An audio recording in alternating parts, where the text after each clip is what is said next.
But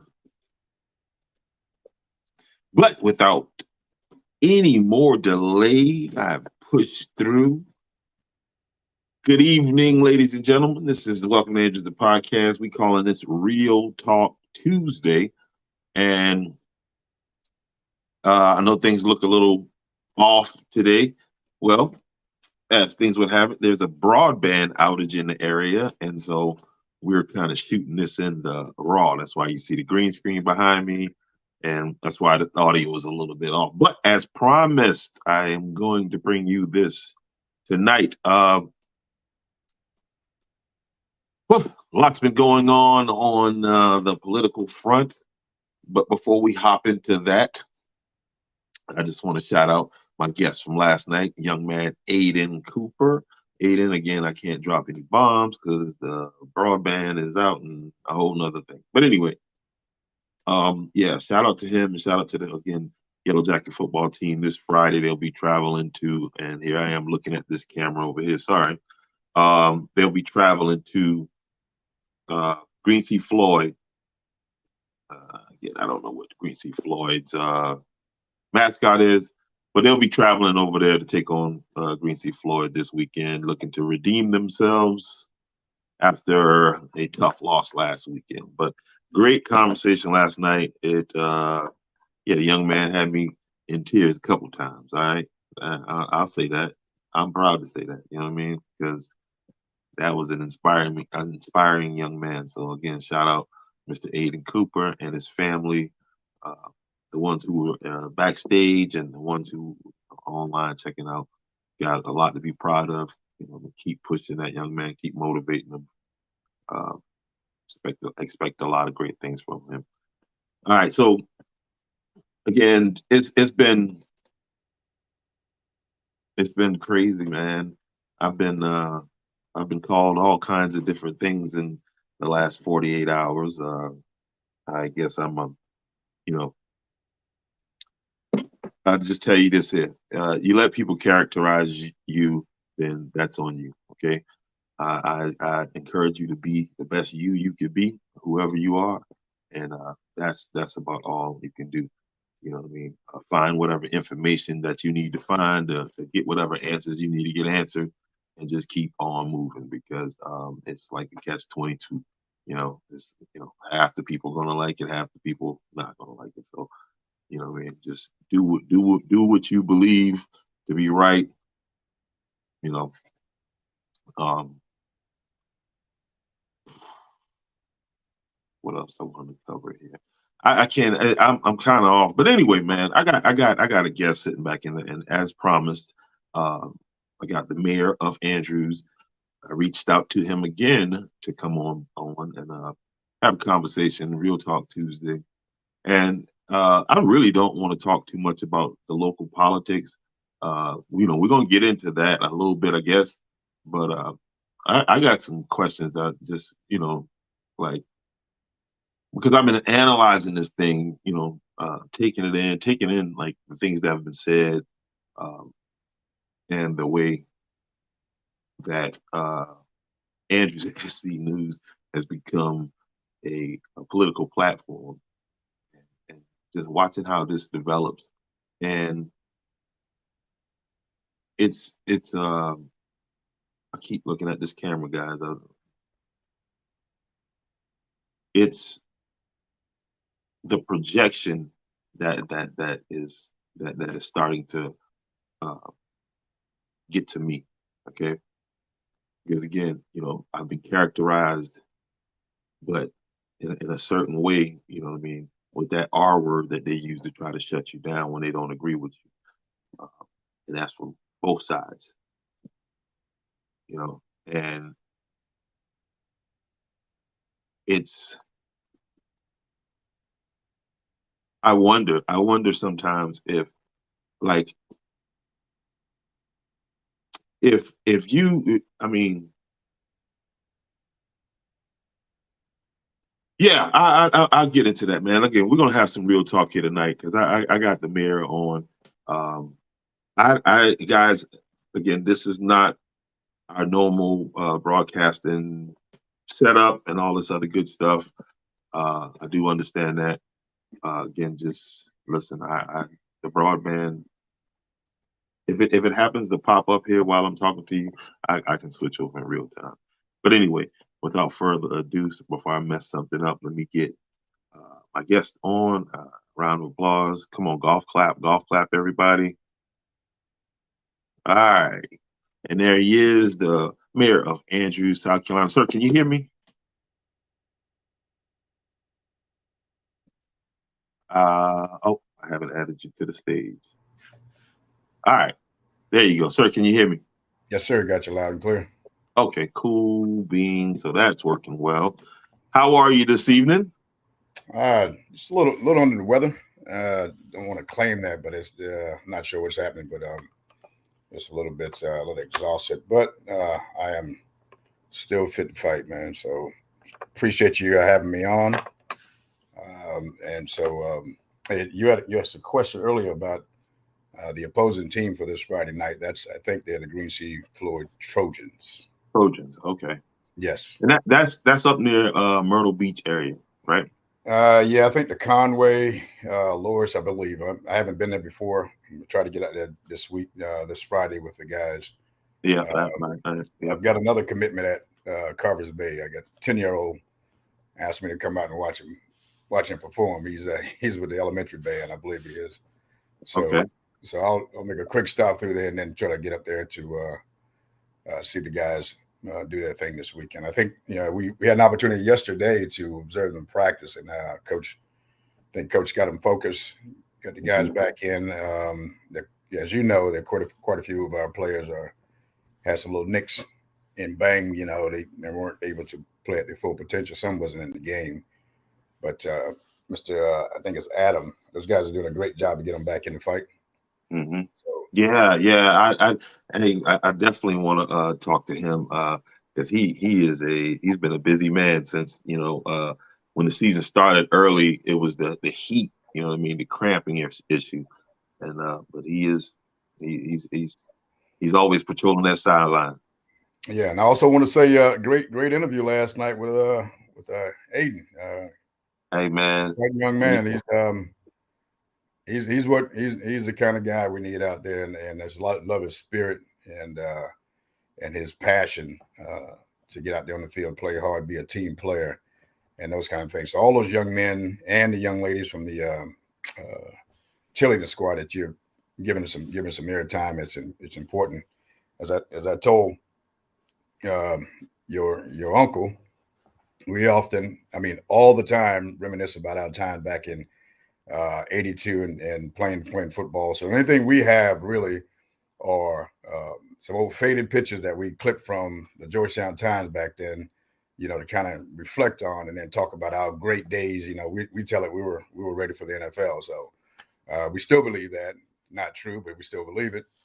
But what you're doing is capturing memories and things that these kids can take with them for a long time, and hopefully it'll be helpful and getting some college to take a look at them. So I think the work that you're doing, those guys are invaluable, and they certainly, as he expressed last night, appreciate what you are doing through Andrew's podcast. So keep up the good work, man. I'm enjoying it, watching it from the booth, and getting to see these guys and hear them talk. So big kudos to you and those guys. again, it's the term. It's my pleasure. Literally is the is the sentiment on that, man. I enjoy that. Um, Because and I I encourage everybody guess to tag your university, tag a college. You know what I mean? So, you see, I'm um, repping Benedict College tonight, so they'll definitely be looking at these guys. And we got a there you pretty go. good, pretty diverse team now. Those guys are winning. They won big last year, went into the playoff, and so we certainly will be promoting our players from Andrews High, for Benedict to get those guys up there. And they're close home, so we can roll up there and see them play. Uh, Mhm. but yeah, it's a big deal. No doubt. I know the two players from last year, and if there's a more, you can tell me. I know young Tunk Darcy. I say big Tunk with Tunk dunk on people. Uh, Tunk is up at Erskine. Yes. Yeah, and I saw him. I think it was maybe the second game he was home. I think he had a collarbone injury or something like that.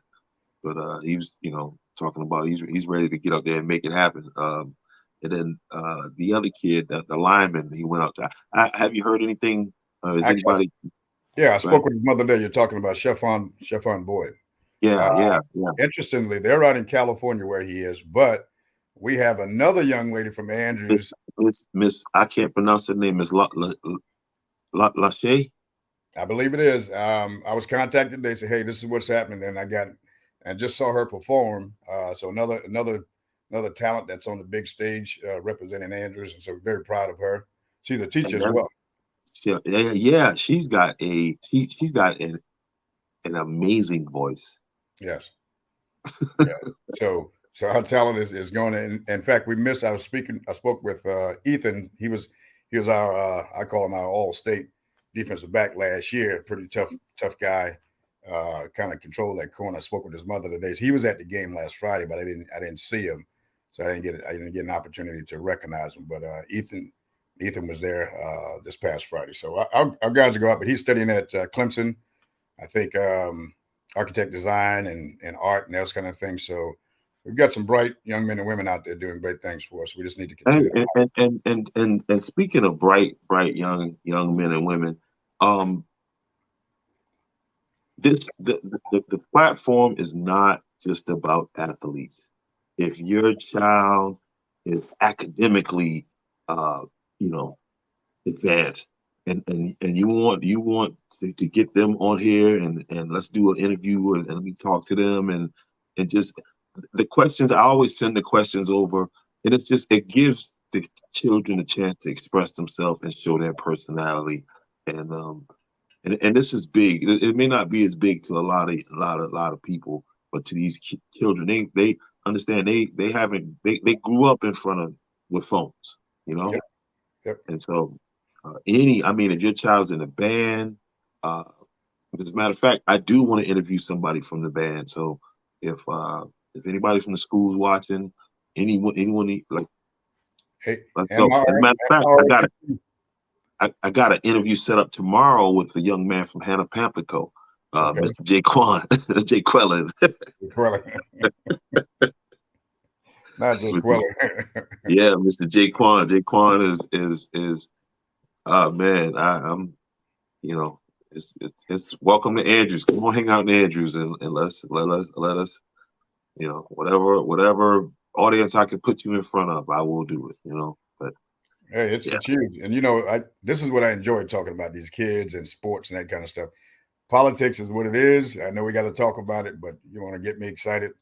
Let's talk about, doing what we can and all that we can to give these kids the best opportunity. That's really, you know, the core of what we should be doing.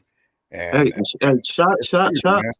shout out to the alumni uh, association because they've been really doing some things. I seen the mascot was out, and Hmm. y'all forgive me, I didn't get a lot of good shots of that. The mascot, I apologize. I'll make sure I tighten that up.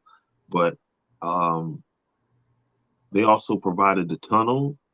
Um, and just other things that they're doing just to make the experience for the. So I definitely want to shout out that nonprofit organization. Oh yeah, they're working hard. That, You'll that, get to that, you'll get to meet those board members on that organization that's putting their work in, and not just them, of course, to the rest of the alumni who are contributing to these things. I think the our next focus as we get the football team, I think we got them where they need to be right now, is the track and field, and so we want to. Those are often and the cross country team. Those kids don't absolutely, necessarily have all of the uh, equipment they need to be as competitive as they possibly can. So that's really the crux of it. Because if they do the hard work in school, get the lesson, then we'll make sure that they have what they need on the whatever playing field, competitive field that they are. That's our goal in this organization. So we'll continue to do that. We're very proud of where we are right now, what we've been able to pull together for the kids, and we'll just continue to do that because really it's about those memories. I don't want anybody having to look back and don't have any proof to tell their kids and their grandkids yes, I really did, do X, Y, Z on the ball field or on the court. So that's really important to me. So we'll keep pushing there.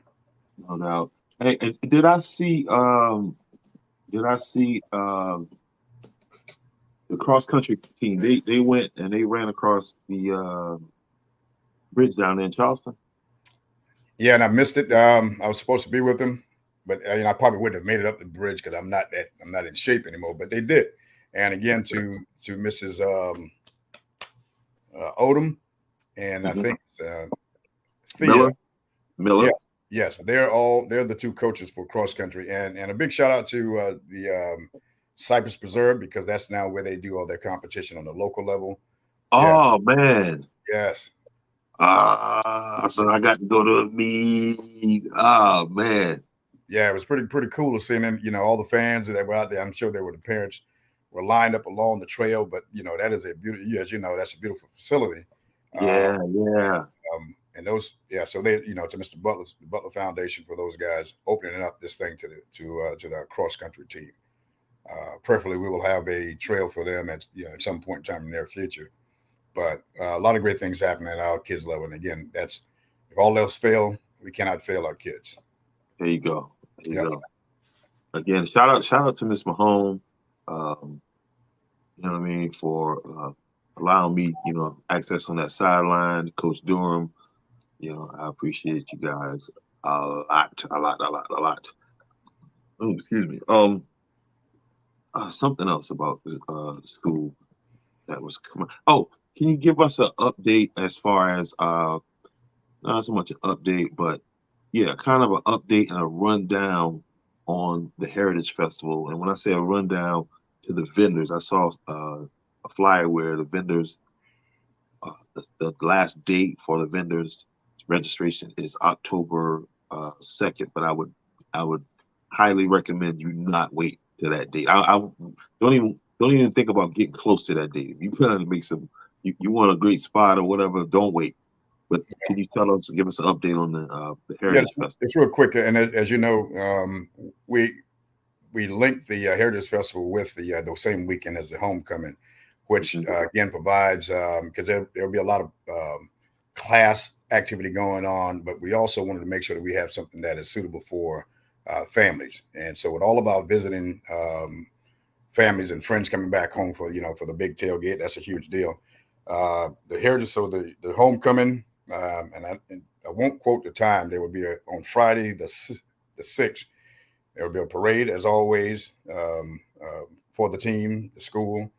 They have that big pep rally, so a lot of things hyping up. And I think about 5 o'clock, the tailgate portion of that will start, and of course the game at 7:30. And I can't recall who we're playing that for the homecoming, but that will run, of course. And then and again we will have 100,000, couple thousand people home, and so there'll be other activity in the street. So we're going to have to be very mindful of that. And on Saturday, the Heritage Festival, which is the replacement of the good old days community festival, and that will begin. Again, vendors. We'll have the roads blocked as always, so people can move freely from one side to the other. That will be blocked from Rosemary Avenue down to Beach, and that will encompass all of those that want to come out and be a part of it. And again, we had a huge success. That'll run a lot of live entertainment. We have things for the kids, rides, and those kind of things. Bouncy houses. This thing's it's a lot of fun. This is an opportunity for folks to come out and see and engage in fellowship with um, one another. Because a lot of times we stay in. We're still not everybody is out. Still kind of running from this COVID scare, and so we say, come on out and enjoy. Lots of good food and music. We'll have a mixture of gospel early on in the day, and then it become some jazz and it will be over around 11 o'clock. So it's a lot of fun. We're coordinated doing the final. Now the big thing is that we haven't had a lot of participation, and I'm not so sure. Everybody's out cooking. Everybody's a grill master, but they won't enter into the contest. And So talk of the contest you're talking about is the the rib cook off. We provide the ribs, so all the contestants. I think it's a $250 entry. There's the first prize is $1,000. Second prize is 700, and I believe the third prize is three. Oh no, I'm sorry, 500, and then three. So it's a lot of money. You'll get your money back, but it's a great competition, and I would encourage them to come out. The judges will be not from Andrews, not from the staff, that kind of business. We want people that doesn't have any affiliation with the event itself to come out and do a real taste test and select the winners. And again, we have some great chefs around here, grill masters, and we just encourage them to come out and be a part of it. So there we go. That's the big challenge. Where's Pat? Pat, come on out, man. He's everybody talks about his good food, and I know I've had it too. So we want him to come on out, bring out your competitors. Let's get this thing done. There we go. Rib cook off. All right. So I said I wanted to talk about trying to get all this other stuff out of the way. Yeah, come on. Let's go ahead and get in this, man. Real talk. How do you deal with because you get a lot of bashing on the internet, right? But I rarely see you respond to anything like that. And it's constant, and it's been constant. So how do you just give me I mean, how do you deal with it? How do you process that? What? Well, first of all, you have to know within yourself and be able to show that what you are doing is for the betterment of the town, the people, not satisfy any personal desires or agenda or any select group of people, but you're trying to do what's best for. And so when I'm doing that, and again, I want to give a shout out to the staff. Everyone has been a part of this team for the last 8 years. Most of them have worked. I mean, they've worked their hind parts off to make this thing work. And we were, everybody knows it's no secret. Even those that want to pretend that we were in, that we were in good shape back then, and they know that we had a lot to deal with, and we still have more work to be done. But I know, and I see, and we have, proof that we have come a long way. And so then when you hear the chatter and those kind of things, we've allowed national level politics and partyism to infect, and I say it's an infection, infect our local communities, not just Andrews, other places too, where really we're the rubber, we where the rubber meets the road, and so these small communities should be close knit and working towards the same goal. But folks have I like to say this, folks have the luxury to not have to worry about what I have to worry about as the mayor and criticize, because it's not going to, they don't have to deal with juggle all the things that make these tough decisions. So I count it as, just not informed, potentially having some personal agendas and those kind of things.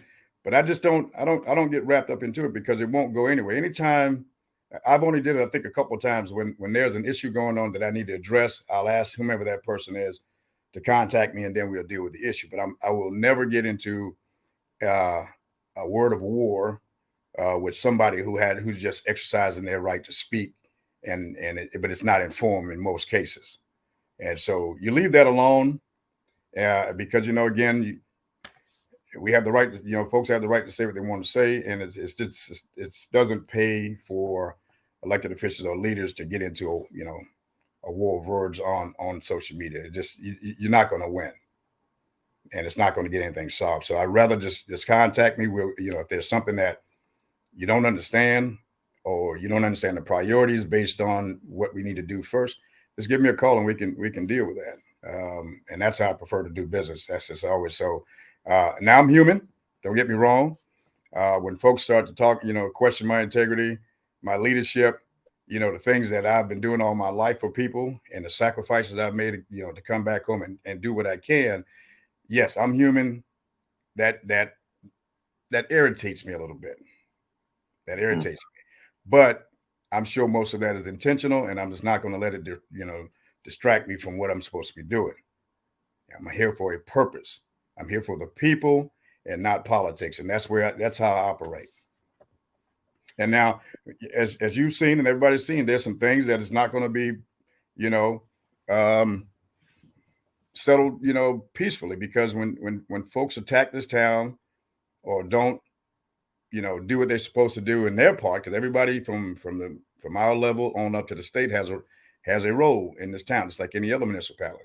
And so when we try to resolve those things behind the scene and it doesn't work, then I'm coming to where you are so we can address the issue, because I will never ask you to do my job, but I am going to hold you responsible for doing yours. And that's just the way it is. And then the folks on the outside who may be, supporters of whomever these folks are, they get excited, they get in their feelings, and then they express them on Facebook. And I'm just not going to respond to that. I'm just going to continue to fight for what this town needs to move forward. That's the bottom line. Yeah, I find it I find it and Pastor Moultrie, I see you back there. I'm gonna get to you shortly, brother. Um, I I just found it. I find it. Uh,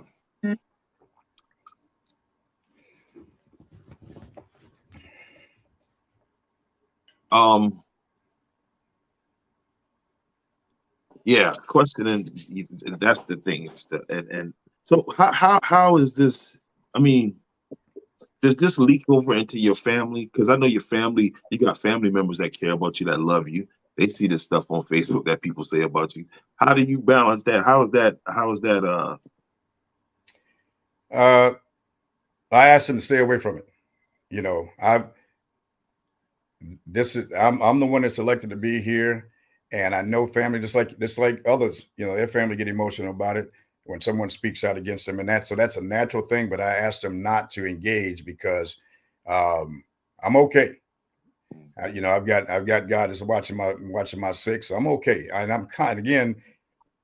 When you know that you're doing the right thing for the right reason, then you don't worry about it. And now I've got a fiery sister that's out there that she's ready to go. But I said, no, just leave things alone.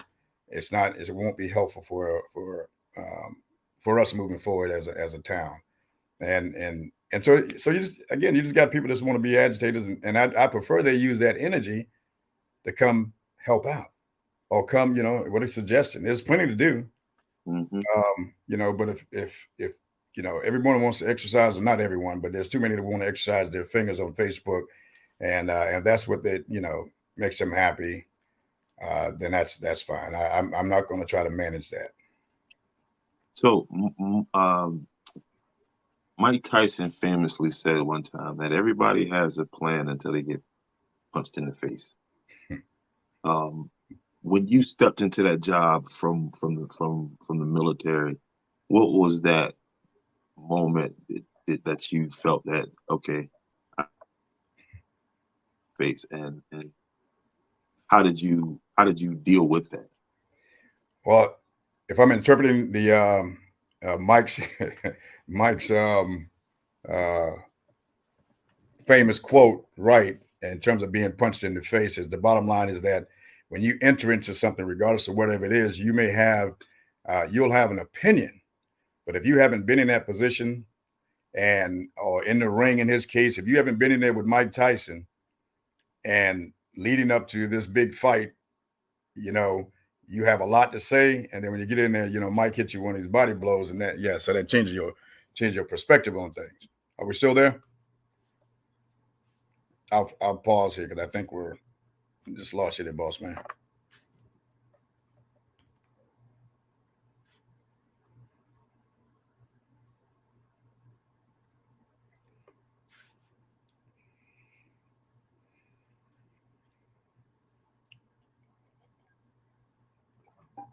Not sure whether it can be seen or not, but I'll just stay quiet.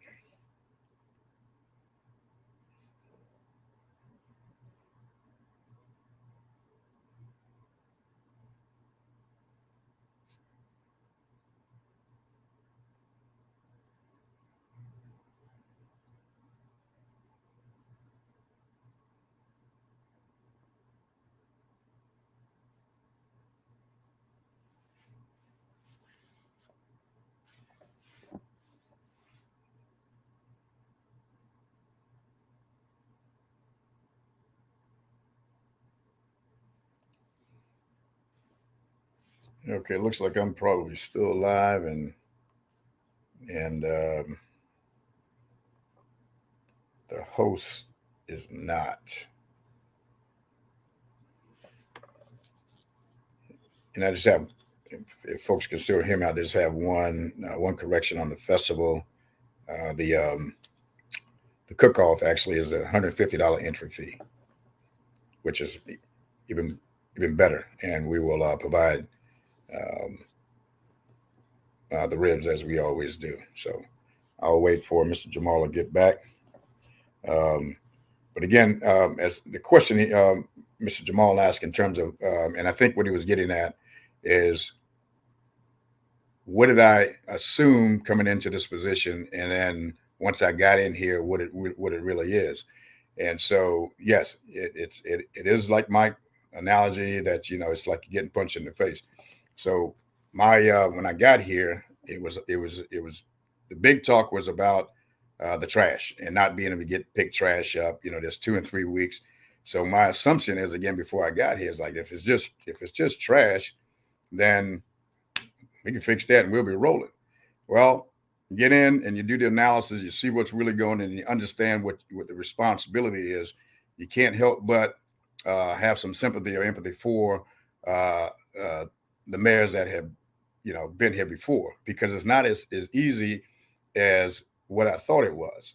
And again, being owners of a water and sewer system is a big deal. We're permitted by DHEC, so we're required to maintain these systems. Well, the punch in the face for me was that we were in pretty bad shape. We were under two consent orders, and so, and you guys have heard this before. We were under two consent orders to that we must fix certain things, or we were going to be fined and potentially having to turn the system over. That's a whole legal process. It's just not, like a lot of folks think that some agency can come in and take over just like that. No, there's a legal process for it. But if we can't maintain it, or any entity can't maintain it, then you will lose that. You will lose the ability to do that. Now, what comes with that is your water and sewer is your main resource or revenue generator. So it's important that we do that. So once I realized that punch in the face or in the gut, whatever, however you want to phrase it, we had to get that under control first. The water was clean water, but again, we were losing a lot of water because of the old pipes, and those things were bursting. Well, I know up until recently we were talking about these pipes were only about 30, 40 years. No, it goes back, because if you look at the documents that show that in the 70s, 80s, and 90s, there were large loans taken out by the town through the USDA. I believe that's what it was, and to fix those pipes. Now, again, it's 25 miles of pipes, both water and sewer, and it costs millions and millions to replace all that. But it's not just the pipes. You have your lift stations and all these other things that make this system safe to operate. And so that was a punch in the face. It's like, we got to get this done now, because we can't move forward if we just have, if we got the 400 or 500 manholes we have, if they're not serviceable, if we have infiltration of storm water getting into the pipes that you're having to pay for that, all those things have to be fixed, and you don't know where they are, because we didn't have any maps. We didn't have any idea what was under the road, because those records weren't kept. So again, you can fix along the way, but if you don't know what's next, what's going to break next, then you're kind of shooting in the dark. So we had to go back and figure out, how do we now map this thing out, do the tests as required to figure out what goes where, and how do we maintain, keep up with the repairs. It's a task, and we're not 100% there yet. Although we have maps of the water and sewer system, there's work to be done. That comes with a pretty large price tag. Okay. And it's not one just like anybody else. It's that money doesn't necessarily have to come out of your budget. We can't afford it. Our budget is right at $4 million. So we take advantage of those grants and again, we spoke about this before. We're right now, over the last eight years, at $18 million. That's just a kind of a drop in the bucket, but it addresses those critical needs for both of those systems. We right now have $10 million that we're working now to contract, came through various sources. So that's happening. So yeah, so you won't know. And as we look at our water system, again, there's multiple components that makes this thing up. It had its challenges as well. We ended up having to replace about 27, I think it was 27 or 15 to 20 water hydrants. That cost you close to I think a little over $200,000, I believe it was, when we first started doing these things. Now I have to check my figures, but the point is, it's very expensive. So it's just not one item you fix, and then so we have to fix these things and then maintain as we go along, and that's kind of been and then of course get your budget right. You have to cut the fat. You're gonna have to be smarter in terms of how you invest your money. Put it in the right place. Sometimes you got to move it from place to place to cover the most critical things, and that was the balance we had to do over the last 8 years. And now we're sitting in pretty good position. We've done some things, and in terms of better business practices, things that replace these old systems so we can cut down on the maintenance and then get rid of a lot of these old contracts that just wasn't serving us well. And then trying to modernize. We're still not in the 21st century with a lot of our systems, our components of these systems. And so that's kind of where the work come in. But you got to know the system. You got to know what you're working with, and you have to understand how your funds flow in order to be doing that. So this is a long-term approach. But the key is to fix those things that could potentially cause us problems. Now, we're not just doing internally. We have multiple professional services. When we're dealing with our water, we have a third party that comes in and tests our water. That's always been the case. We have some very qualified people now to do that, but we always want to have a third party to come in because it's that important. We don't want anyone drinking any bad water, and we can say, thank God we haven't had any incidents like that. We've had some outages, obviously, because we don't have the ability to isolate a problem with the water, which caused us to lose all of our water. But it's good. So those are the things, and it's so much more that I don't know. Thought I had a sheet here. There are tons of things that we have to manage and make decisions on the spot. I often tell people this job, the way it's organized, it puts, and not just Andrews. Again, the 271 municipalities, the majority of them are mayor strong. And when you have a mayor strong form of government, that means that the mayor is obviously the mayor, and he or she is also the chief administrative officer, which means that you're responsible for the day-to-day operation. And so you manages all those things. And so to be set up like that and not to compensate whomever that person is, it makes it tough for someone that doesn't have a tremendous amount of time. And oh, you're back. Okay, good. I'm not rambling. I'm talking, but I'm on that same topic. We can talk about this for a long time. But I want to close out so you can carry on.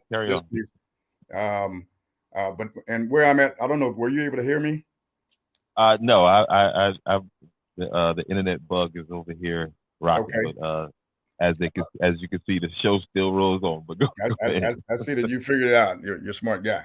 But I was just kind of explaining. We're still on this analogy in terms of what did you expect prior to coming in, and what did you learn or facing now? And so this is where I'm at, kind of in this conversation. I don't know if anybody's out there, but the bottom line is, it is tough, and we should not take it lightly, because there's a tremendous amount of responsibility that lies within this position, regardless of who he or she may be. You can't just pop in and pop out and stay and keep the pace with how things are moving. You've got tons of contractors that you got to deal with. You have your internal operation you have to deal with, and then you have to have that vision and be available to go and engage with other entities to promote the town. I mean, it is constant. It is constant, and everybody know you don't get to pay to do that. And that's okay, because it's a commitment to this town. And that's kind of where I am. And understanding it's a lot of work. It's a lot of sacrifice personally. But when this is my purpose, and that's why I'm here. I put a lot into it, and it's necessary. And I appreciate it's not just me. Like I said, coming into this thing, our staff has worked really hard. They're small in numbers, but they're working real hard to make, to provide the best service possible. And do we get it right all the time? Of course not. Nobody does. And I think to your point, that's where a lot of the criticism comes from. But again, if they have the luxury, whoever those folks are, have the luxury to sit back and pick and choose what they want to, deem important, when in fact there's a number of things going on simultaneous that you have to, consider when you start placing your limited funds towards something. It is not something that you should take lightly. And if you do, then we'll find ourselves where we were many, many years ago. And this didn't start in the 90s. This thing started declining when before Onita, there's a lot of bad things was happening. So I'm just digging through some documents that I got from you guys, and that's the, like, so for some of those folks who don't know or not familiar with me, and they say I complain all the time. I've been complaining before Mayor Frank got here. I was complaining when Rodney was there. I was complaining when Curtis was there. Dorothy. I didn't know. I didn't know to complain when Lovett Anderson was there. But what I did find out is I found a document that I'm gonna make this available to everybody. Where transition happened, I found that from Mayor Hazelden and over to Mayor Lovett Anderson, and prior to the changeover, again, I just like a little bit just glancing over the paperwork kind of today because just kind of looking over it, but I saw where Onita had reached out about the sewer situation, not the sewer situation, the dye situation, or something being leaked into the, you know what I mean? And so basically the handoff was they were handed a time bomb, and that's, again, I will provide these documents, but I don't know. I don't even know if you're familiar with the documents that I'm talking about. I'm not sure, but certainly familiar with the history of it, which we don't talk about a lot. If we want to pick and choose our period in time to place blame on certain people, but to your administration, which is not helpful regardless of what we do, because the problem is ours now to solve. But this thing goes way back. So the Onita, and again, when EPA, I think before DHEC and all this stuff, I'm not so sure they were checking and had the same requirements to, protect the environment back then as we do right now. So we were under some very strict environmental guidelines to make sure that we don't contaminate, and cause problems in our rivers and those kind of things. So back then, Onita was releasing, I don't know how that happened, but releasing a lot of that dye that caused us to lose, long story short, caused us to lose our wastewater treatment plant. As a result of that, we end up selling a lot of land to, I think, OSI to try to, generate some funds to pay for now the construction and the redirection of our waste. And there was also, some lawsuits that occurred during that time that the town suffered pretty tough. And then we ended up. I saw that too. I saw who the lawsuit was paid to too. One of the accountants, I don't know if it was him per se, but anyway. I'll saw that. Yeah, I'm gonna just hold that one. But so it was. But let me say this, like, because I'll get people saying, well, what does that have to do with now? And that for me, that is the problem. That is where you can't start a story in the middle. Yep. And you gotta have, like, so for me, I've been tracking that long to where you can't tell me I don't what I see. You know what I mean? When you say, oh, well, there's no progress, well, how do you define progress? What is your measuring stick for progress? Yeah, well, And I think the other thing that's not known to many is that we had 6 wells at one point. We're down to 3 now, which is sufficient, for our customer base. But for a long time, from 2002 to 15, we only operated off of 1 well.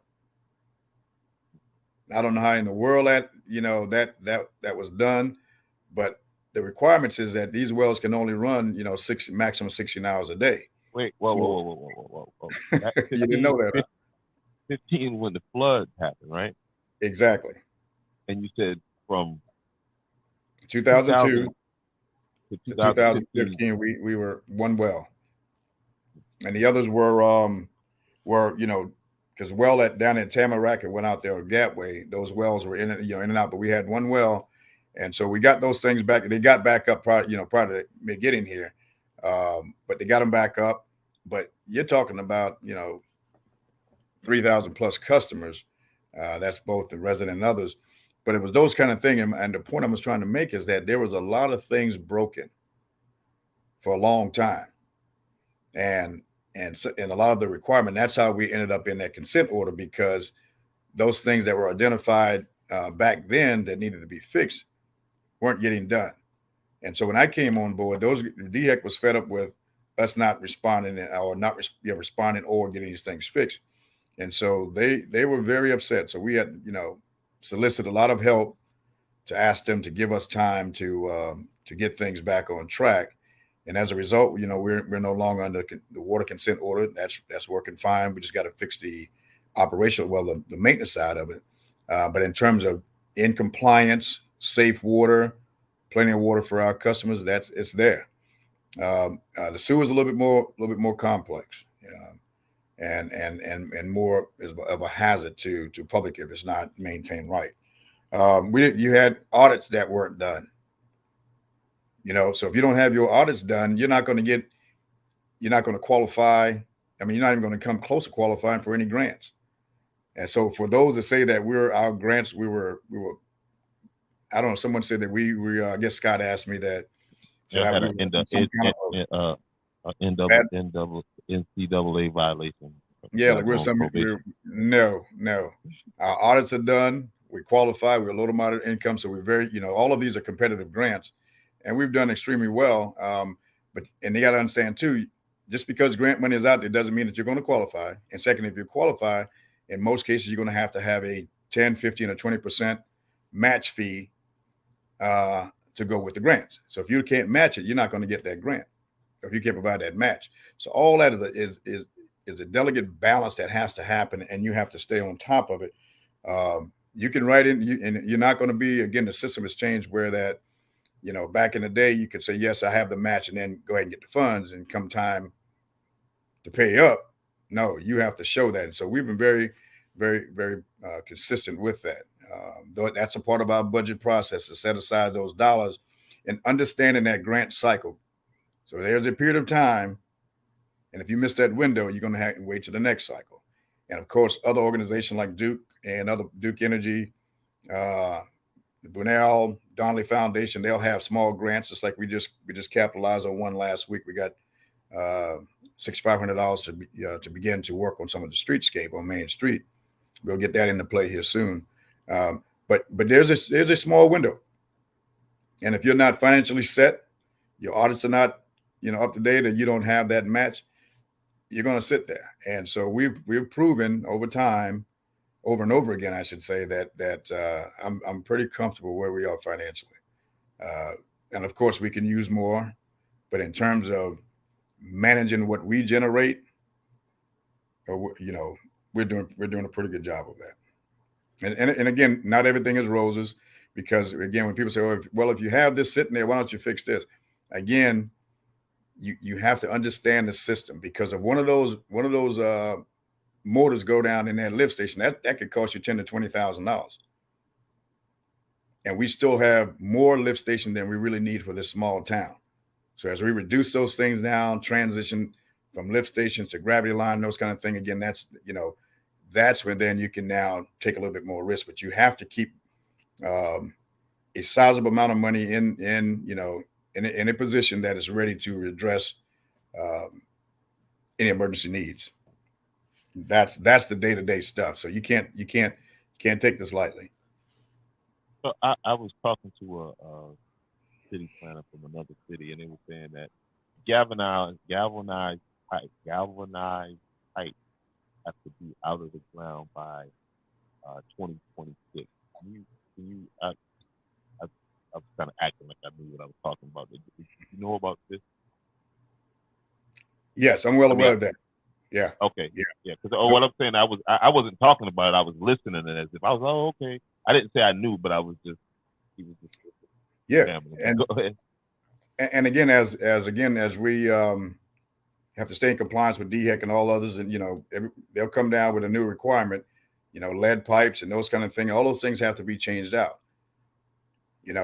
That's going to cost more money. So that's an unfinanced requirement right now that has to be addressed. Now you have the 2026, as you stated, to start to address these things, and allegedly there will be some funds that come down and assist with that, but we'll believe it when we see it. So right now we have to start looking out beyond where we are. And I'm talking, again, at a minimum of 2 years. But in this business, you should have long range planning, and to make some assumptions that these things right here, understand the system that you're going to have to replace. I'd love to have another trash truck. I'd love it, to grow the staff, because we're under, but again, you can only grow as fast as the money that you get in, that you can sustain whatever you bring on new. And again, those audits, man, from 08 to 12. Wait a minute. 13 wasn't done. You said something that was so growing the staff, because there's a lot that's been said about that. What is that process? So, what do you like? What do they mean grow the staff? Like, where does the extra money come from, and how do you allocate that money? I think what I'm saying is you gotta break that down to layman's terms for me. Because I hear Baber saying that that's one of the things he's gonna do is grow the staff. Now, from what I know, you guys have a $3.5 million annual budget, and that's not all in one pot at one time. So it's not like 3.5. So you got different parts going to different departments. So can you kind of help everybody understand that a little better, as far as, so somebody said, well, why don't we have 20 cops? Well, there's not enough money in the budget for that. No. And if anybody who's dealt with budgets or organizations, they know that your salary is going to be probably the most consuming of your revenue, period. So the bulk of your budget is probably going to be in salary and benefits and those kind of things. And we have a pretty good benefit packet. That's always been that way, and it's necessary to attract the talent. Well, again, every part of this organization was in a deficit. Whether you're talking manpower, equipment, we didn't have the equipment to get the folks to the job site to do the job. We didn't have the tools. So for personnel, it's the same thing. So then attract, as we all know now, there's 5,000 cops, police officers, I should say cops, 5,000 police officers shortage across the state. So that population that's there is going to go where the money is. So every county, it depends on where, Georgetown County is not the richest county in the 46 that we have in the state. So they're going to have to compete. You saw what the sheriff went through to try to get, more money to attract more talent. Well, nobody's going to drop $1 million on Andrews and say, hey, go out and get you 8 officers. Nobody's going to raise your millage rate to a point where you can now afford to pay each officer or give each officer a $4,000, benefit packet. That ain't going to happen here. So we have to be, we have to train our own, like Chief Cocker was doing right now internally. And we've been doing very well over the time. We've trained 10 officers, which should satisfy our organization structure for the police department. But again, they get snatched away by, higher bidders. And so we leave them.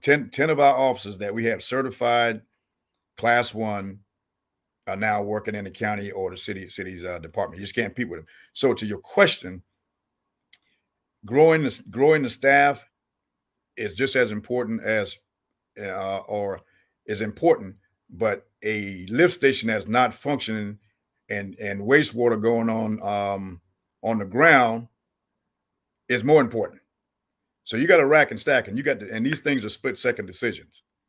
Okay, so when people talk about, again, when you're on the outside looking in, you can warm somebody's heart by saying this is what you're going to do, but when you get in and you see where the money resides or not, then now you got to back up and say, okay, where am I going to get it? And so I've been around long enough to know that you don't have supplemental, quote unquote, supplemental money that's coming in from anywhere. The only supplement I can put in that, money that I can put in that category is the grants we get to go towards the infrastructure. You don't get you don't get money to grow your staff. So and then the other piece of that, you have to be able to pay the ones that you have competitive pay to keep them here. So and I'll put it, for example, when I got here, the chief's salary was at the low 40. That's the chief. So if you imagine if the chief is making that, the young men and women under them not making anything. They're not making, so you won't keep them, and they're leaving us as fast as they get certified. And it was known that they were sent to Andrews and other small towns to get certified and then go to the other organization. That's just the way it is. That's a free market. So what we've been able to do over time, as we fix things, we increase the salary every year.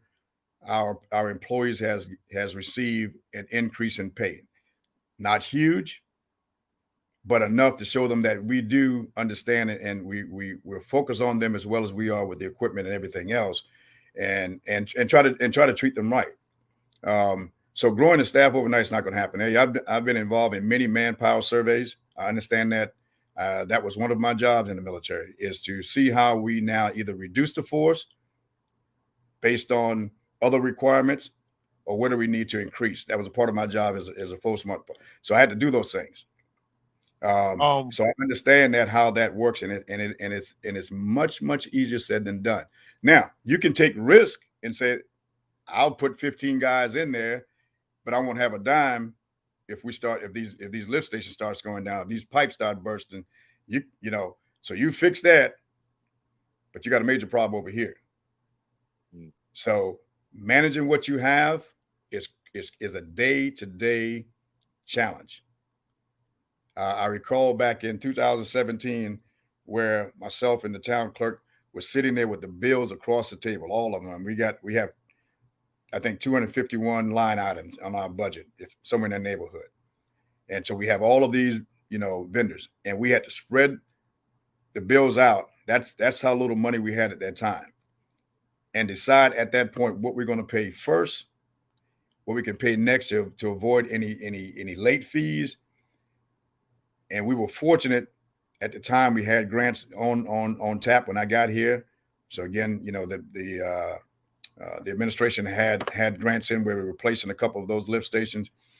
Man, it gave us a breather. And then of course, you got to keep some money, not in the kitty, that's a bad term, but in the reserve, you're required. And you can only pull about 10% of that for any emergency. So we were able to meet our requirements, and the timing was such that, the tax money started coming in, and we changed the way we did business. And from that's where you talk about the $13,000. So that's where we're at, 13 grand when your monthly expenses are somewhere in the neighborhood of $130,000. That's a pretty significant difference. And there's no supplement or nobody pipe feeding you money in there. So you're going to have to do things right. And we've been very fortunate over time to manage that, fix things, get new equipment for these guys, get them the right stuff. They can fix the job faster, get smart people in. And again, we sit around, right between somewhere $700,000 to $1 million, after bills are paid. But again, that's nothing if these systems start breaking, because that can get consumed real quick. So it's something to be proud of, but it's not going to allow you to sleep comfortably, just knowing things can change in the drop of a dime. So that it's nice. It sounds good. It's a great sound bite, grow the staff, but it would be major sacrifices. If it was that easy, I would have done it a long time ago. Yeah, sound bites are good, but again, when you spent the time that I've spent up close to this thing, I've been to some meetings and some conferences too. You really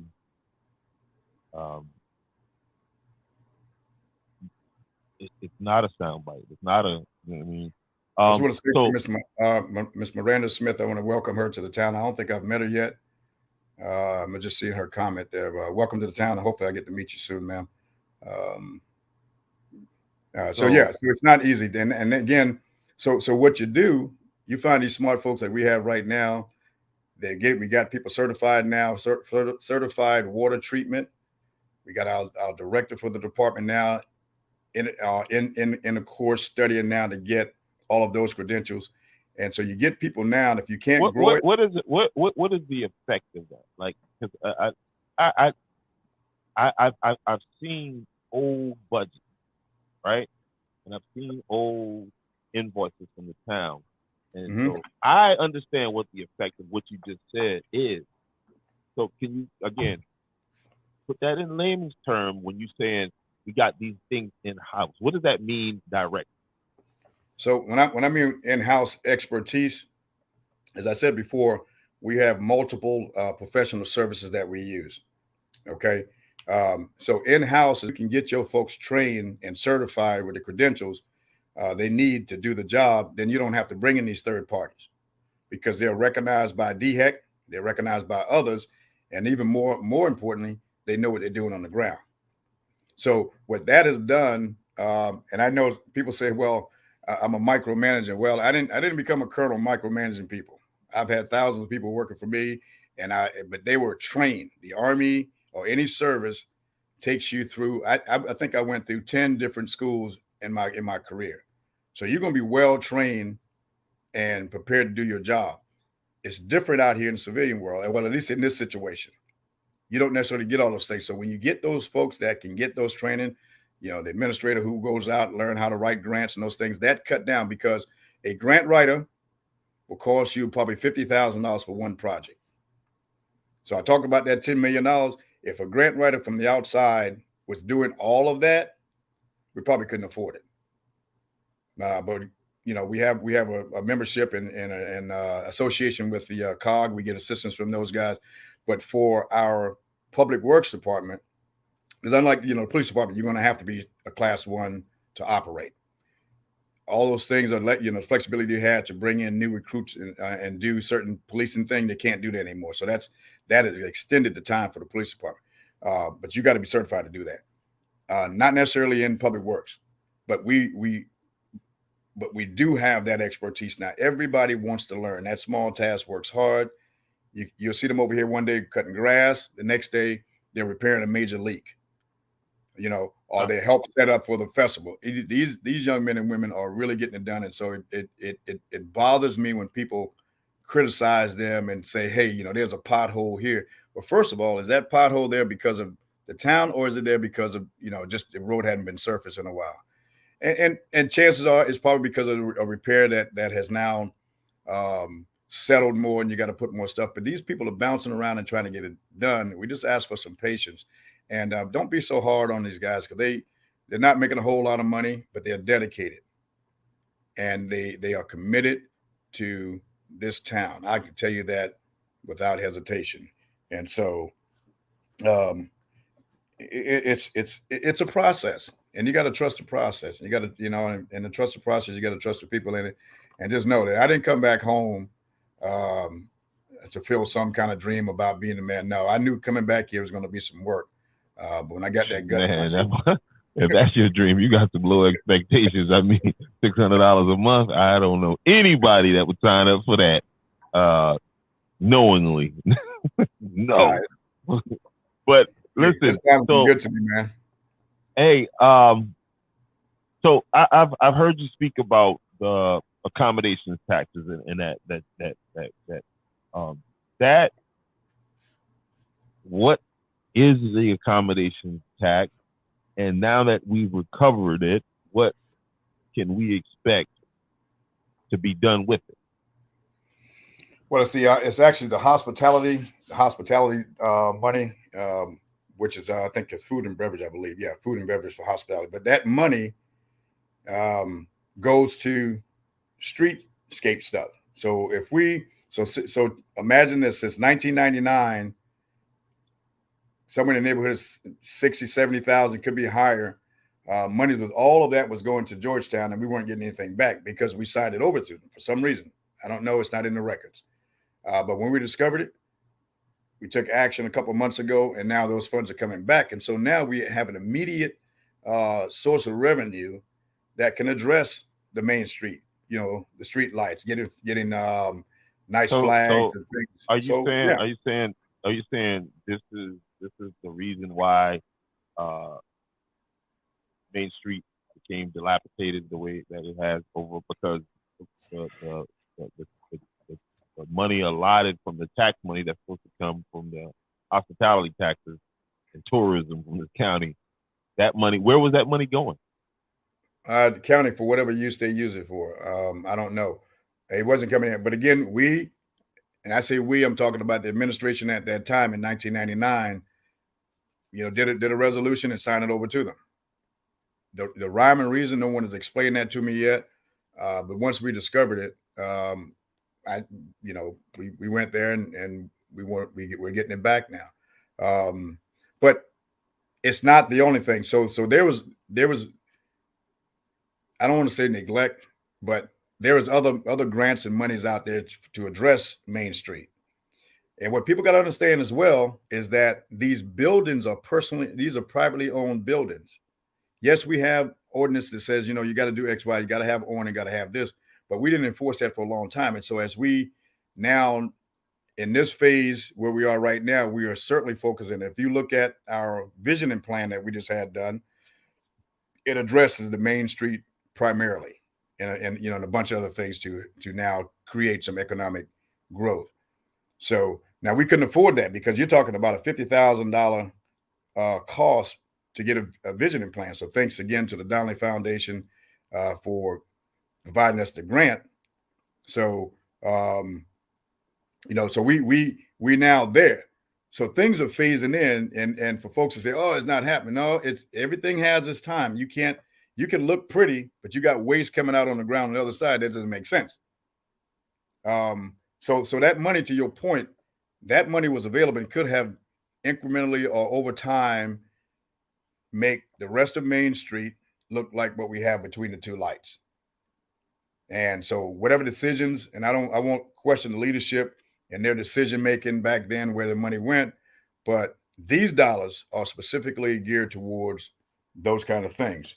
Tourism, culture stuff, So the question is, now that we got the dollars back, you have a plan in place to upgrade to address the streetscape on Main Street. Is that what you're telling me? Now I'll see how that money flows in, but we're not necessarily waiting on those to come in from the county once whatever adjustment they need to make.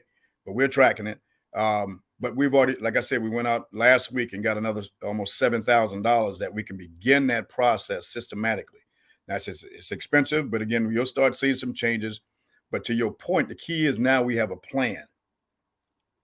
We have a plan, a very well thought out visioning plan that now has to be resourced. And we have to get people coming together, business owners and everybody else coming together and said, okay, do you like what we just laid out? Now we gave everybody an opportunity. 8 years, Ms. Smith, 8 years. We're in this re-election period now. She asked how long I've been here. Just 8. But we were dealing with about a 56-year set of problems that won't get fixed overnight. But thanks for asking. So that's just like Scott pointed out in the interview. That we can go to any of these old towns in South Carolina and listen, old infrastructure.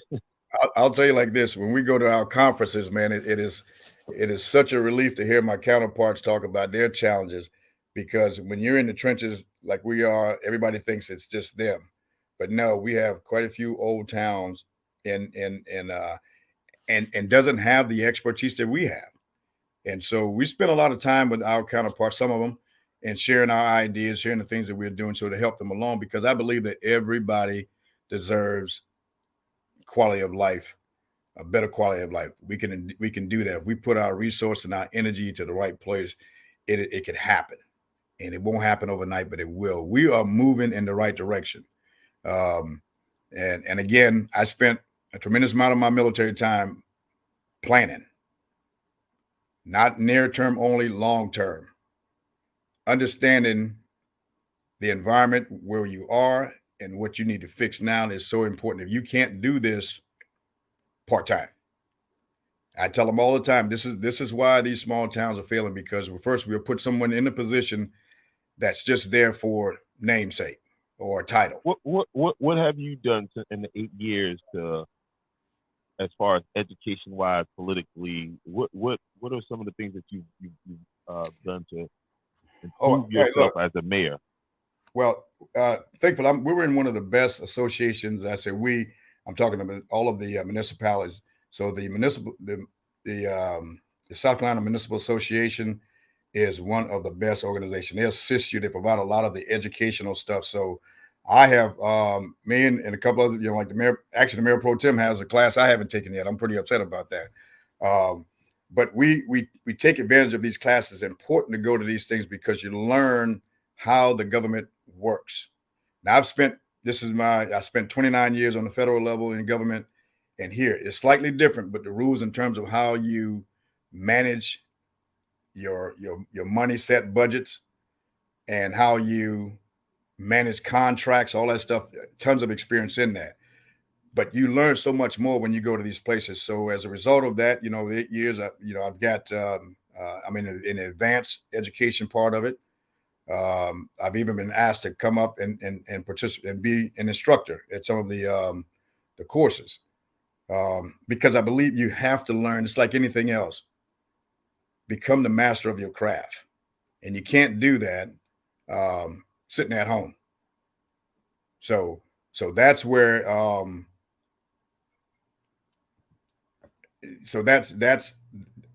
that's why I go to these things. And not only that, I'll go to any other event and learning, being a part of it. And we've gotten a lot of great feedback on how well we're coming along, and there's people noticing and appreciating the work, but it's come through education.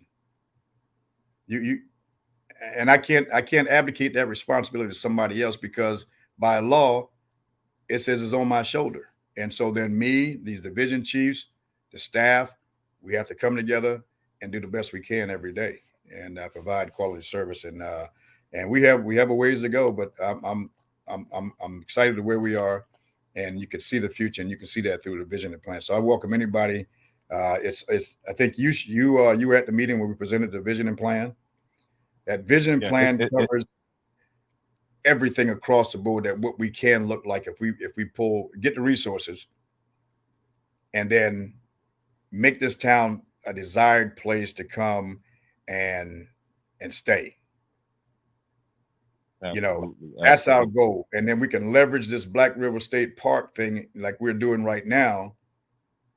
And that becomes our hook, because like Georgetown's on water. Anything that's along water, you have an attraction to people. And I kudos to the folks in Georgetown. They're doing a great job with that. I think marketing that Main Street. We didn't have that, so we had to figure out what it is that will cause people to come here and shop and spend money here in town. And so we can clearly see that now through this vision and plan, and through the birth of the Black River State Park. It's huge. It's an opportunity for us, and we shouldn't sleep on it. Well, I encourage anybody to go to my page. I'll reshare that out after this vision and plan. I broke it down into 10-minute segments, so you don't have to watch it all in one sitting. And so, look, Mayor, I'm gonna kind of put a bow on it right there. I want you to kind of get some last words. I look forward to you. Welcome back next Tuesday to come on the Real Talk. Again, Ms. Miranda, what was her question? I can't I see think it for she had myself. asked a question. She was getting clarification. Yes, ma'am. I did say it's re-election time. So of course, this is where we are. Things are getting turned up a little bit. With the candidates and all their supporters. Um, but I will tell you, I am as I told people before I got in this chair. It was my purpose to come back home and do what I can. I gave up a lot to come here to do that, but it didn't matter to me because this was more important. God has made it possible for me to live. This is my house. For those who still question whether I live in Andrews, yes, I live here. I just don't want to invite a lot of people over, but this is home. I was born on Popular, on the hill, in the house. So I am from Andrews. This is my heart. This is my soul, and all of the people. I talk to Mr. Arthur Smith all the time. Those guys were those are the kind of folks who were around Mr. Booby Mays, Mr. Jerome Johnson. Those guys, Sam March, Eddie Lee, who was Mayor Pro Tem, I should say. Those guys who've been here the whole time. I know Mr. Marsh, not Mr. Marsh, Mr. Booby left, worked in California, came back, but those are the folks. Miss Elaine Brown, Miss Deborah. Those are the folks I work hard for. These kids, because we can be one of the better municipalities in this state, and we're going to be. We just have to stick with the process. Know that I'm working as hard as we possibly can to move things forward, but it's going to take some time. Um, I applaud those who want to come in and help, and that's okay.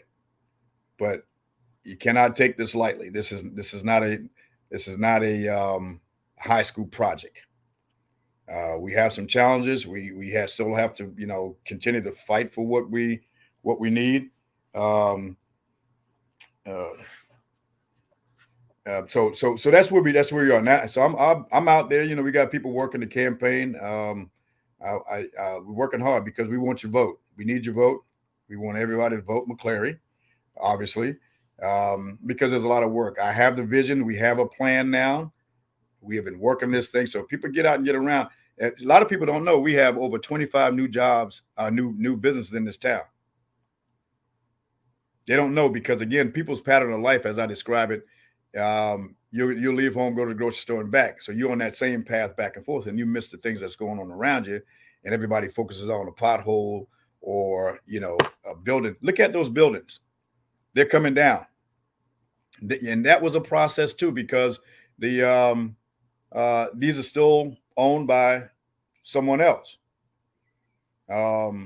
These buildings, so we don't want to go in there and just be the government and force. You can't do that. It's a process. So I appreciate all those owners of the old Cozy Corner. For those who remember, Cozy Corner Flat Top, I think was also called. The Ice House is down and gone. We want to thank Mr. Morris. You brought down the old Blunt. Again, I always give a shout out to the Dale family for they raw hardware. They took that down, but not just took it down. They put something back there, a beautiful park that we center our festival around. And this thing is happening along the way. So for those that say there's nothing happening, I beg to differ. And I welcome you to come have some coffee with me, and I can lay it out for you. So Miss Veronica says any needs to register, let her know. So she's always been a working young lady in the town. So see Miss Veronica McCrave if you guys are not registered to vote. But we need folks to get out and vote. Let's get out and vote. Now, of course, vote McCleary. And we're going to be just fine. We want to keep this thing moving forward. There's no time right now to sit back and try to learn things all over again. We need to keep this moving forward, and we need to work together as a community. And last shout out to Mrs. Carla McKenzie. They just restarted the Makers on Main. Has a great turnout. She's also my lead planner for the Christmas parade, the Halloween block party. I say block party, but we block off the roads for our kids to safely trick or treat and have those kind of things. So she's that person that kind of leads all that. And so some will say that I don't. The only person that if someone want to say I don't work well with others, I don't work well with those who are trying to bring Andrews down. But I always extend my hand for folks to come in and help. If it's not for Andrews, then I don't have any use for it. And so I just hope if you don't know me, come on out, call me. I'm always out there somewhere, rain, sleet, or snow. I'm on the ground trying to make it happen. That's just me. That's who I am. That's the way I was in the military. And that's just me. So heart and soul, Andrews.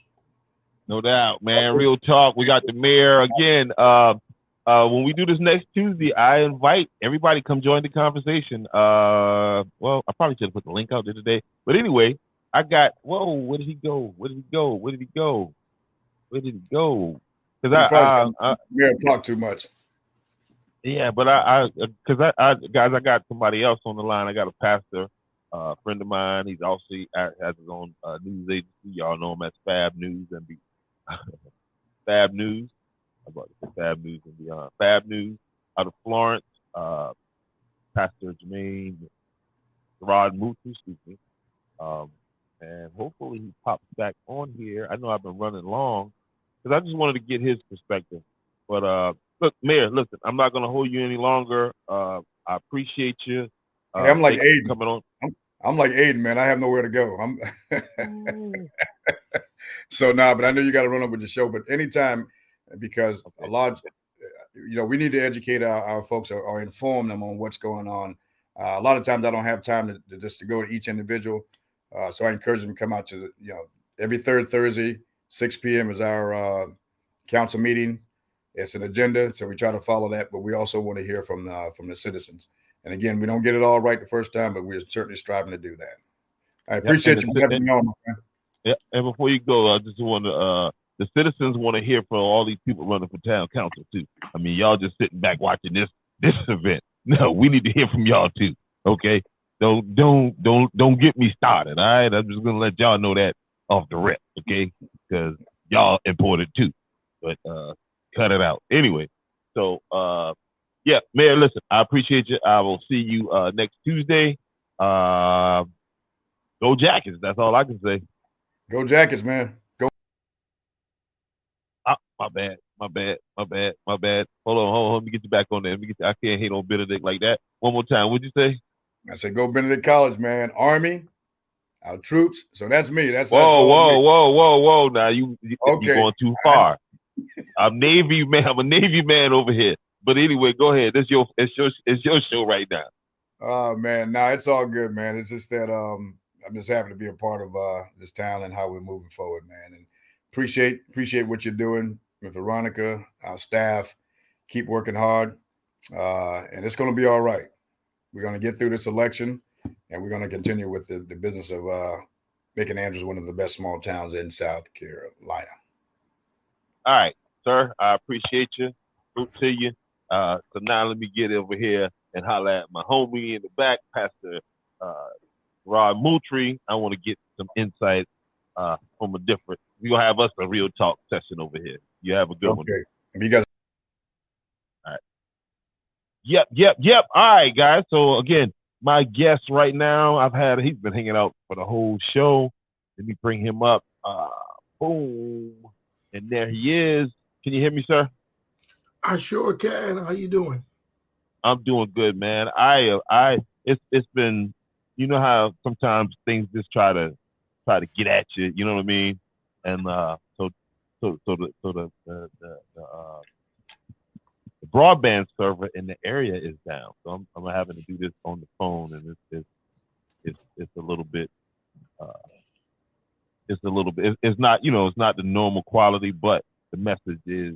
I think the message is more important than the overall quality right now. But again, man, welcome, brother. How you doing, man? Hey, man, I'm good. I won't complain. All right, let me give you I don't know if can you hear that? Okay. Okay, yeah. All right. So listen, I know, you cover the news, and for those of you who don't know, go over to fabnews.online. Yes. Okay, fabnews.online, or you can go to Fab News Facebook page right now. Make sure you follow Fab News, and it just broadens your news base. Okay, so you just don't be consuming news from one area. And you got a correspondent in Georgetown, I don't know her name. I know Shavana. Shavana. So guys, make sure you go over and check her stuff out.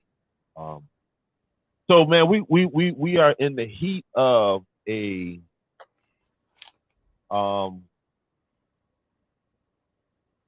we are in the heat of a political race right here in Andrews, and I keep looking at that camera, and I keep working on this one. And one of the mayoral candidates is a pastor. So I brought you on because I know that you are a pastor. Can you shout out where you pastor at and tell us about your church and your church family a little bit? I pastor in Oak Grove Missionary Baptist Church over in Fairmont, North Carolina, which is in the Lumberton area. But I live here in Florence. So, you know, my church is about 40 minutes from where I actually live at. And I kind of commute back and forth. Spend a lot of time in the area, just in the community, in the municipality, just trying to do what I can for the constituents, one, and my parishioners. All right, and so because I don't know, and for the viewers who don't know, like what all does that involve, being the head of a church? So, you know, from a pastor perspective, I don't live in the area where I pastor at, but obviously, because I'm a leader in the community, I want to be involved with the school board meetings. I want to be involved with the city council meeting. I want to be involved with community events because, you know, obviously, whatever affects my parishioners affect me.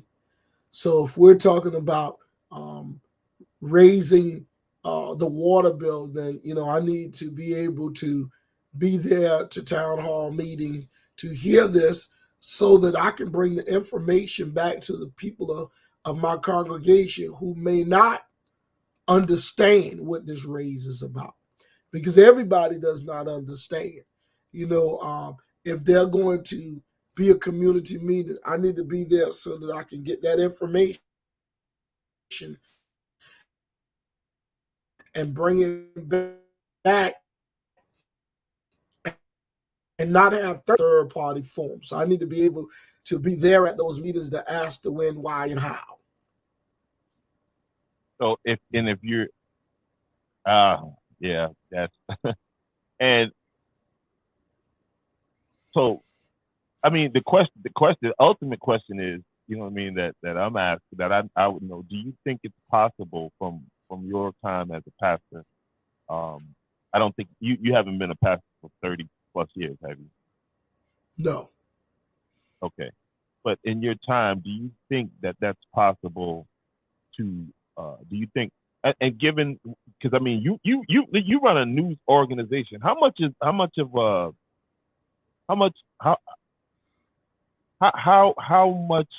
a stretch would it be for you to go from being a pastor and at the same time run your church?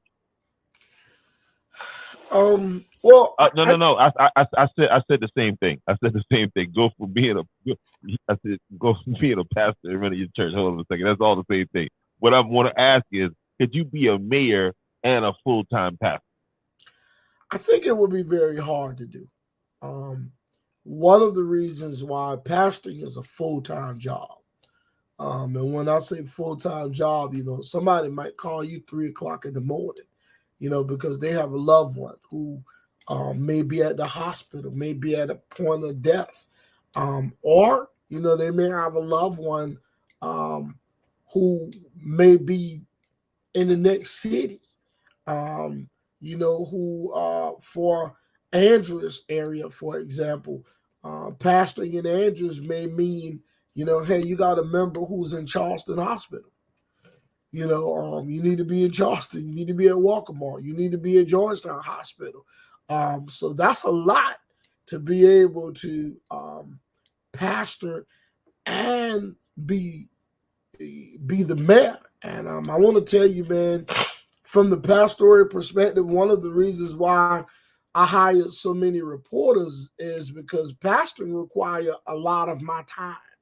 It requires a lot of my commitment.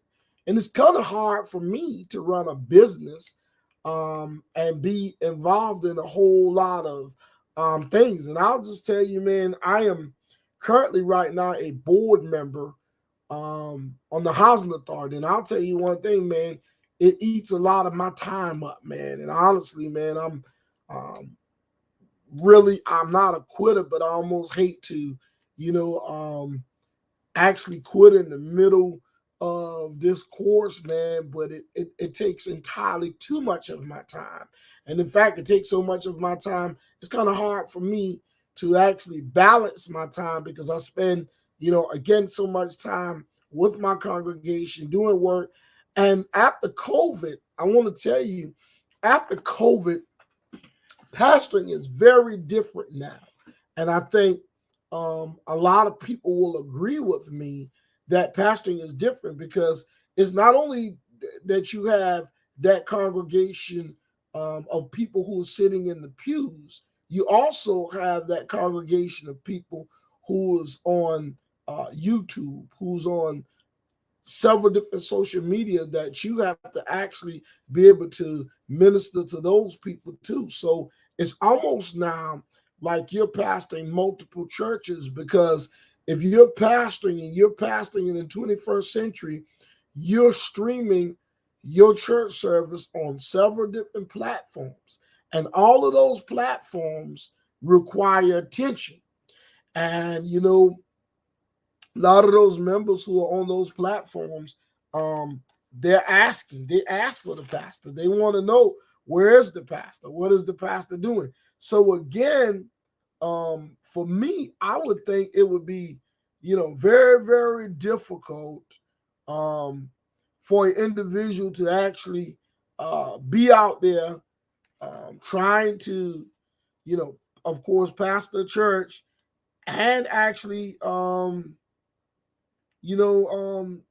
to, pastor a church and trying to be the mayor. I mean, I just don't see how the two of them will coincide and work out for the constituents and the congregation, because somebody's going to wind up lacking.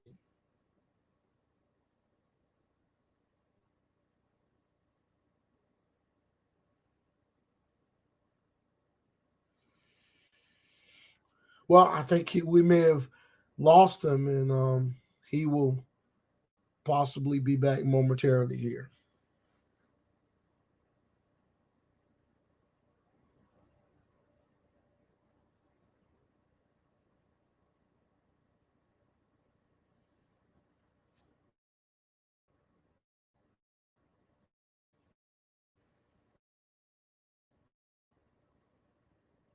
So, all right. Are you still, Okay, man, brother? I'm having the time of the time over here, bro. it's okay. But it's all right, man. But did you finish your point there? I did. Mm-hmm. Okay. All right. Cool beans. And so if you would kind of just touch on some of like what you were saying, so I can kind of catch me up on.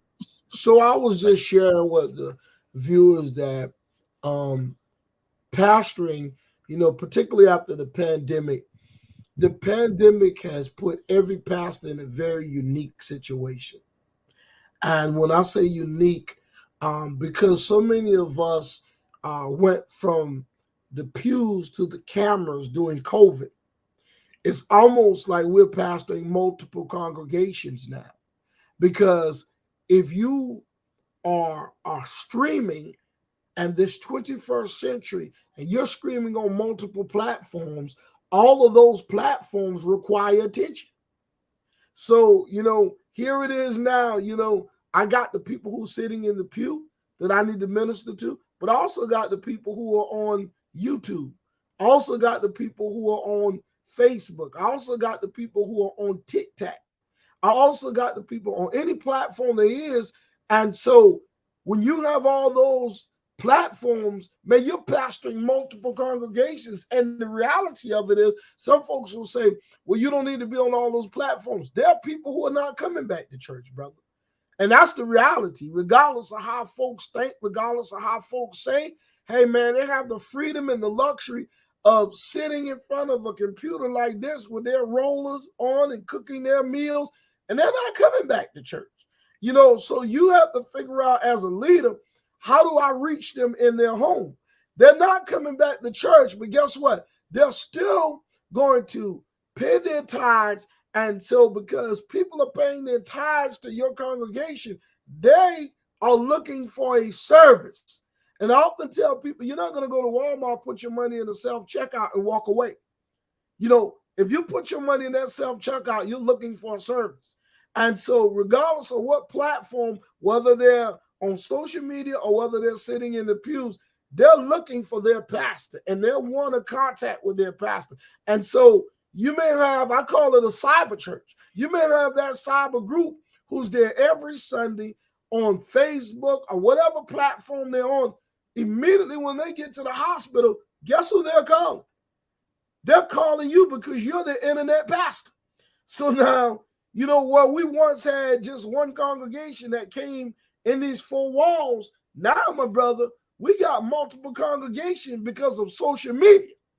And so because we have multiple congregations because of social media, you have to be able to meet those people wherever they're at. Because again, brother, some people are not going to step foot back in the church. And that's their choice. But guess what? The Bible says you must be wise as a serpent, yet harmless as a dove. So you have to figure out, how do I minister to that group who's not going to come back to church? And so if you're really doing ministry, now you've moved again from those padded pews and those stained glass to several different platforms. So now you're pastoring multiple congregations. So how do you have time to be the man?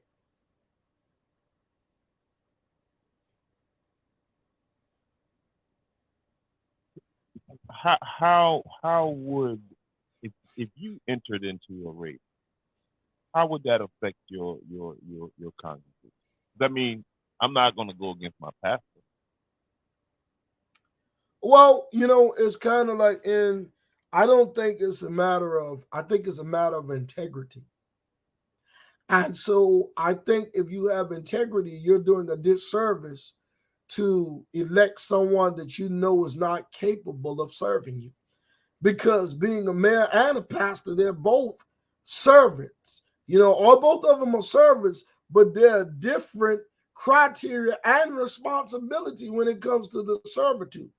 So while I may be able to, as a pastor, I may be able to serve the people who are in the hospital and serve the congregation, I may not be able to serve the constituents. First of all, and I tell people I pastor a multicultural congregation, but here's the reality. Not everybody can pastor people of other race. Not everybody can relate to people of other races. Not every pastor is able to relate to the people on the corner. There are pastors who will not go ride down Jones Avenue just because they think it's a bad area. There are pastors who will not go over there to the crack house. There are pastors who will not go over there where those junkies are at. But as a mayor, you can't pick and choose where you go because you're everybody's mayor. So I have the right and the luxury, if I want to, where I can just go in the Oak Grove Church and let the people come to me. Now, I chose to be able to go on the corner and deal with those guys on the corner who are drinking and smoking and doing whatever they're doing. That's a decision that I make. And so I think, first of all, if a pastor is going to be the mayor, the question you must raise, can you pastor everybody? Because being the mayor is being everybody's mayor. It's not just being a set group of people. Whereas in pastoral, you can be a set group of people. You can pastor in an inner city and never have to touch the outer city. You can just pastor those people that show up every Sunday morning and go home. But being the mayor, you got to pastor everybody. I agree. And this past Sunday, and Pastor, me, I do social media. That's what I do. I play around on social media, and in this race, right?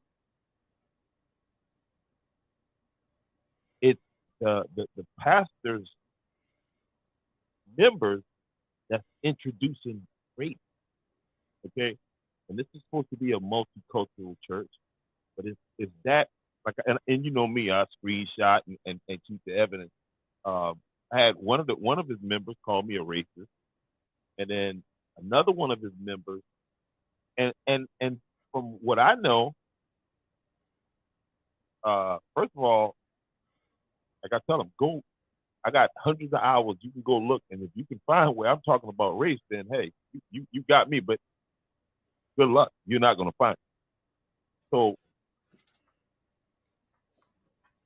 what do you? I mean, and I'm asking you to speculate because you don't know this man or you don't know his congregation. But what do you think? Do you think that's something that's going on inside the church that's happening, maybe indirectly? But well, I want to tell you something, man, right off the bat. And I don't know the pastor. I don't know anything. Like you said before, someone going. Here's what I do know, brother. It's like my house. You can know the kind of father I am based upon my children. My congregation, man, you can know the kind of pastor I am based upon my members. So if my members are nasty, there's a chance that I may be nasty. Because we're a product of who we are, or who we hang out with, or who we get in the circle with. You know, there is no way I'm going to be hanging out with a group of guys in a car who's drinking and smoking, and I'm not doing it too. So, you know, we are who we hang out with. You know, and I tell folks this all the time, even my members, I remind them, you are as sick as the people that you hang out with. So if you're racist and you hanging out with racist people, you got to be just as sick as them, because birds of feather flock together, my brother. Again, I go back to say this. In politics, man, we have to be very, very careful in the church. There's no place in the church for politics, because how do you decide as a man or a woman of God, how do you decide, my brother, if I'm going to be Democratic or am I going to be Republican or I'm going to be independent, or what do Jesus stand in this? And I often tell people, if you go into every congregation, man, you notice the pulpit is built in the middle of the floor because that's where the pastor should stay. He shouldn't be on the left side or the right side. He should be in the middle, just him and Jesus. You understand? And so now when you start running into politics, man, you're either going to have the stance of the Democrats, or you're going to have the stance of the Republicans, or you're going to have the stance of the independent. But there is no way you can run and you say, I'm of neither party, even though the race itself may be a non-partisan race, but you have to adopt someone's characteristics. You have to adopt someone's belief. So either you're going to cater to the Democratic when you're in the Democratic community, or you're going to cater to the Republicans when you're in the Republicans community, or you're going to cater to the independent when you're independent community. But in either case, you're going to lie to somebody, my brother. And so you have to be very, very careful as a leader. I think that, man, there's just no place for politics in the church. Now people do whatever they want to do, but I think in my experience as a pastor, and I'm going on almost 20 years of pastoral, man, I would not personally get into politics, man. I would not want to. You know, I could have ran for a political seat, but why would I? Why would I want to? You know, I think for the most part, everybody wants to be at the head table and the head seat instead of taking a chair around the table. You know, if I'm a leader in the community as a pastor, I'm not trying to run for mayor, but I sit down with the man, have a conversation. You know, I tried to see what can me and my congregation do, man, to help you. Now, I could understand you running against the mayor. I could understand you upset with the mayor. But here's what I can't understand. If you don't even have a conversation with the mayor to say these are the things that we want to address, and you just say, I'm going to run, I have to wonder what is really your motive. Well, I mean, he stated that the candidate stated that, and Scott, you know what I mean. I ain't got ain't no Scott. How I am. I'm a huge critic of Garbage and Beyond News, but I got to give credit where credit is due. He asked some of the right questions. Now he did edit that interview that he had with him, which I thought was slick, but he did ask him, he did ask him who was it? Because when the guy when he first came out, he did these series of videos where he just kept talking and saying, and so he formulated the questions that needed to be asked of him. And so one of the questions was, who were those people that you spoke with, that you counseled with? And it was some mysterious religious leaders who did not want to be named, which is, when they don't want to be named, that leader tag kind of fades away from me, because leaders are out front, bold and out front. The only name he would provide was that of County Councilman Raymond Newt. Well, and then, my brother, I'm going to say this, and then I got to get off of here. But here's what I've learned in my little 20 years of passing, man. I've learned this, my brother, that anytime people say somebody and they don't want to reveal the name, is them. There is no somebody. Everybody I know got a name on their birth certificate. And I always tell people that, listen, if you are bold enough to say what somebody said, then you ought to be bold enough to say who said it. And if you can't tell their name, then there's only two things. Either one, you're lying, or two, you said it. But, I stand on, hey, your name is Jamal.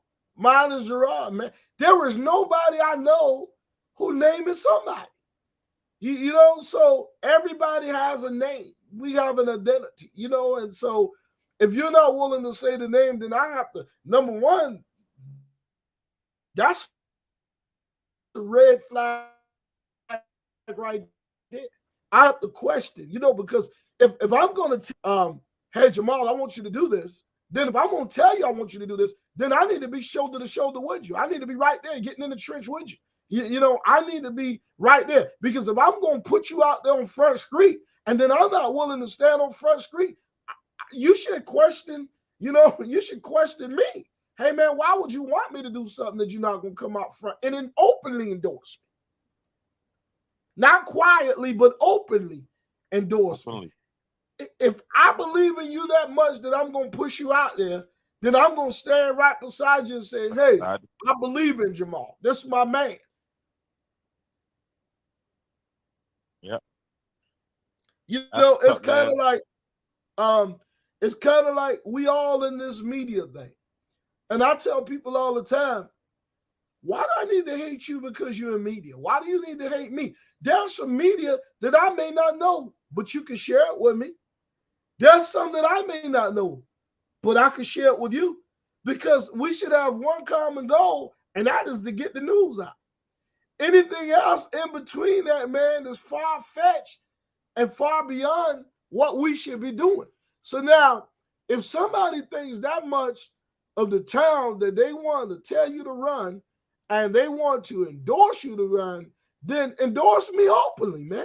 And if you're going to endorse me quietly, man, I got to be the biggest fool in the world to come out because you told me to do something and you're not even willing to come out with me. Man, that's just something to look at, man. And it's amazing how, as we can let that ego get in front of us, and knowing, hey man, I may put myself in a position where decisions that I make, you know what I mean? And again, if you come in and take a seat at the table and then you see what's going on at the table, and then you say, hey, I don't agree with what's going on at this table. I think I can run this table better. That's a whole lot different. Because I mean, even what you said earlier about as a leader, you need to be at these meetings so that you can give the proper information to the church, to your flock who you serve. But here's the deal, because I'm a media guy, I'm a journalist, I'm always looking for news. I publish news, man. And so what was disturbing to me, and again, let me be very clear, I don't have a dog in the fight in Andrews because I don't live in Andrews. I'm not registered to vote in Andrews. I can't vote in Andrews. I live all the way in Florence, South Carolina, man, and I got to vote in Florence. So I don't have a dog in the fight. I can't vote for either candidate. So I can only speak from the media side. One of the things that is disturbing and should be disturbing, not just, and when I say this openly, not just to the black race, but to every race in Andrews. It should be a sign when I look on your page on Sunday and I see the congregants of the Caucasian male mayor candidate who's running, that's engaging in a racial conversation with you. That's scary. It's really scary to me, because what it tells me is this, and here's what it's not the scary part of them being racist to you, Jamal. That's not scary, because people are who they are, and if you make them mad enough, they'll show their hand. But what is scary to me is that this mayor candidate, who's the pastor of this person, didn't even come forward and check him. Now that's scary to me, because what that tells me is that if you will allow this of your congregant to do this, what will you allow the town manager to do to the African American people in the community if you're elected as mayor? What will you allow the chief of police to do to the other race if you're elected as mayor? Because if you don't say anything right now, while you're the pastor and your congregant is coming at an African American, and it doesn't matter if you were African American or if you were white or if you were Chinese, listen, you're connected to me. And if you're connected to me, you can believe this right here. If you come on my platform tomorrow, or you come on my page, or you come on my news feed, and you're saying something reckless and stupid, the first thing I'm going to do is pick up the phone and say, Jamal, what's up with you, man? I mean, what's up? Why would you do that? And then if you don't give me the right response, I'm blocking you. But even after blocking you, I'm going to come right back on the news feed and apologize. I'm going to apologize to my viewers and my listeners for your ignorance. I'm going to say, listen, I apologize for Jamal's ignorance. He don't know no better. So y'all pray for him. But it's disturbing, Jamal, that if you can be a pastor, a leader of a congregant, and you're telling me you're going to, it's kind of like, Jamal, remember I was a little boy, man. I go down the street, I act up. And in Sample, where we grew up, man, everybody went to the same church, St. Paul. And man, you already got a beating down the road to Miss Pearl House. Now you don't go to church, and you hoping that grandma and mama and them get in the car and go at home, and they don't have that parking lot conversation, because Miss Pearl gonna say, by the way, Jay was over at my house the other day. He threw a rock and hit that car, and I had to cut his behind. Well, guess what's gonna happen, Jamal? You about to get another beating, and it's 2 weeks old. You getting another beating because you went out and act that way. So you have to question the leadership of this pastor if he didn't even bring any corrective action, didn't even say anything, Jamal. That's scary. I thought it was crazy that immediately that he responded. I'm like, oh, you didn't get out of church. You must have been in the pulpit looking at Facebook. And if you're doing that, you are not you just not mentally equipped for this job that you think you want, or that somebody's telling you to try and get. Well, and here's the other part, and I'm going to say this, and then I'm going to leave it to the constituents of Andrews to ask this question. And I don't really know. I didn't hear the man say this. I don't know. But I will say this. The constituents of Andrews should say, if Raymond Newton told him to run, right, and that's what he said, fine. That's what he said in that interview. Fine, that's cool. Raymond told him to run. Well, then the next question, the fine people of Andrews should say, what have Raymond done for us in his tenure? What have he done for us? Because now, if you're his friend, chances are you're going to be like him. So if you're my friend Jamal, you're a poor reporter, and me and you friends and we hanging out, chances are, I'm probably going to be a poor reporter. I'm probably going to be a sloppy reporter. I'm probably going to be, I'll go a little further. Raymond Newton replaced the corrupt Andrews County Councilman Austin Beard. They're friends. So, again, would you say birds of a feather do what? They flock together, my brother. So, it's one of those things, man, and just it's kind of one of those things. No doubt, man. The reality of it is, I think it's kind of like pastoring, man. When you pastor, you don't get to pick and choose what color people come through your door, what nationality of people, whether they're black, whether they're white. I have to love them all, man. I mean, when I pastor them, I pastor the unsaved, the saved, the lesbians, the homosexuals, the drunk, the hypocrites. I pastor them all, man, and I don't get to pick and decide which one I'm going to pastor because all of them need the Lord. And it's the same way, my brother. And so what I would say to the people is you need to look at the report card. Now, I will say this. As a consultant, and I have a consulting company. Many of you can go look it up, Moultries Consultant, LLC. I deal with a lot of municipalities. And I will tell you this, the current mayor,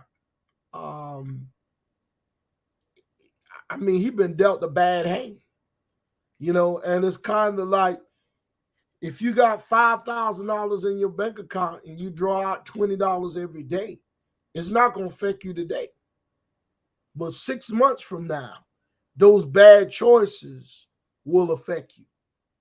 And so right now, Andrews is facing the adversities of some bad choices that was made years ago. And now everybody is jumping in the ring and fighting the current mayor. And I'm going to tell you something, the energy that they use to fight him for the deplorable situation that Andrews is in, they should take some of that energy to Georgetown County meeting, and see that, here it is in the county. They don't want to give the mayor $1 million to fix this water line that's collapsed, but they'll spend $500,000 in a park for a dog to be able to walk around it. So they just approved $67 million to build a new jail. You see what I'm saying? And so we have to really, really stop for a moment, man, and do the math and ask the question. I hear people, they say all kinds of crazy things, but man, do you get in the trenches and do you understand government? Do you understand that, do you understand that the mayor can only do what the funds he's given allow him to do?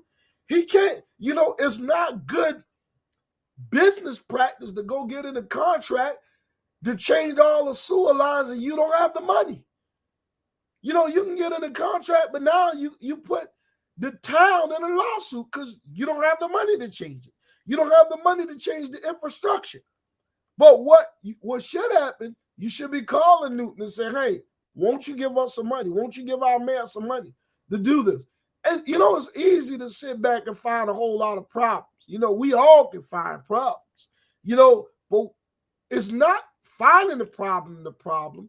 The problem is when you find a problem, but yet you're not willing to get in the trenches to bring a solution to the problem. So if you can find a problem, you should say, hey, man, what could be the solution? I don't know any mayor who will want bad water lines. Who? When you look at the current mayor of Andrews, he is fortunate. Retired military guy. He could go anywhere and live.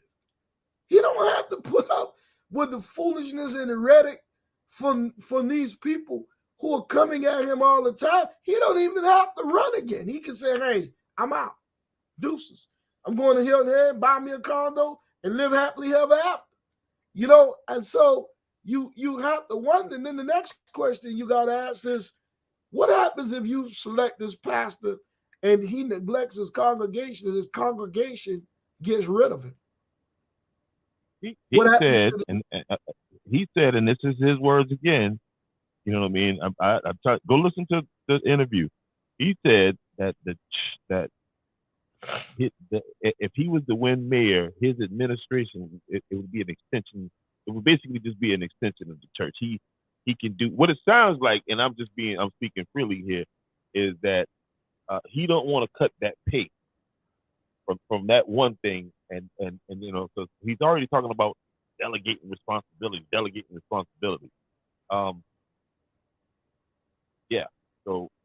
He said that the church would just his leadership from the church would just extend to the town. I don't know how, but I would like to kind of hear more as to how would that work?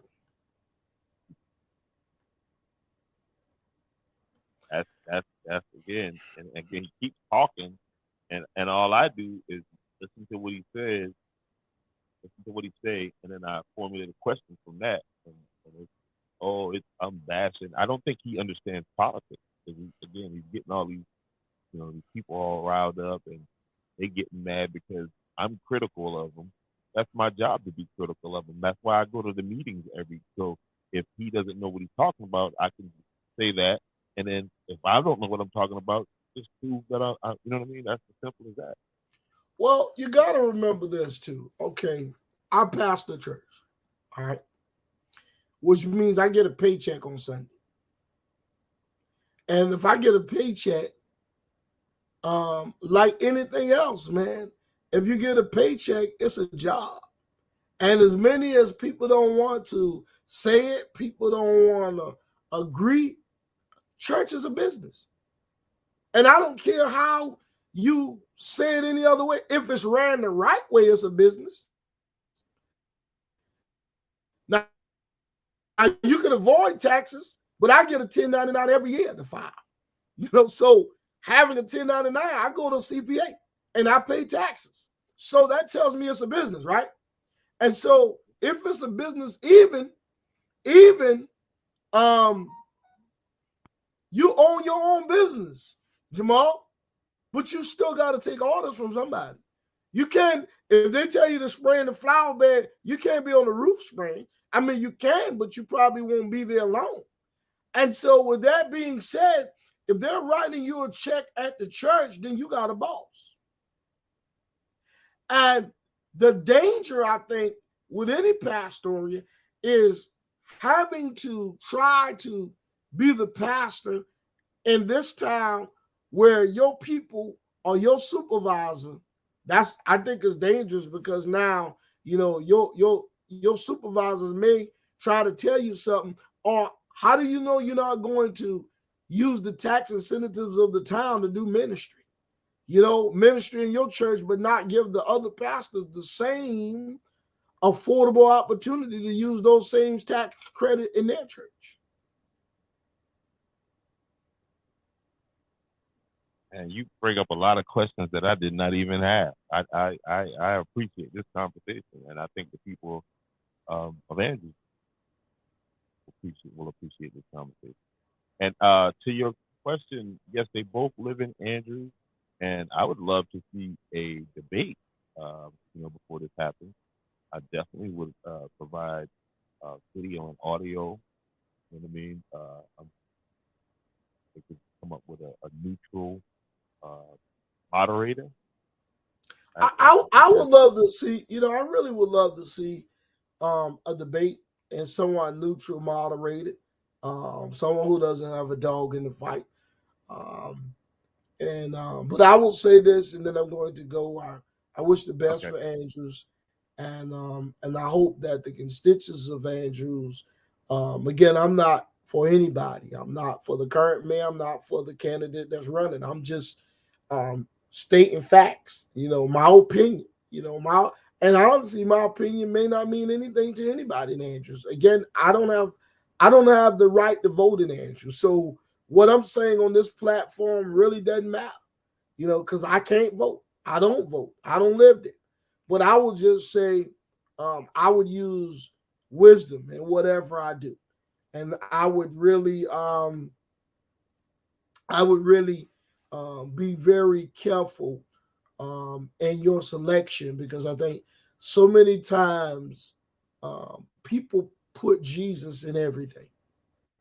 And I'm not saying don't put Jesus in everything, because I don't want anybody to go misquote me and say the pastor say don't put Jesus in everything. But there's a place for everything.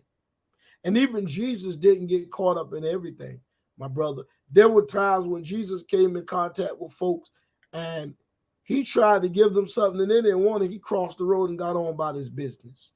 He didn't fight with him. He didn't waste a whole lot of time with him. And I would say this to anybody, man. Hey, I love Jesus. I love John, but here's the reality. John baptized in the wilderness and Jesus came to save the world.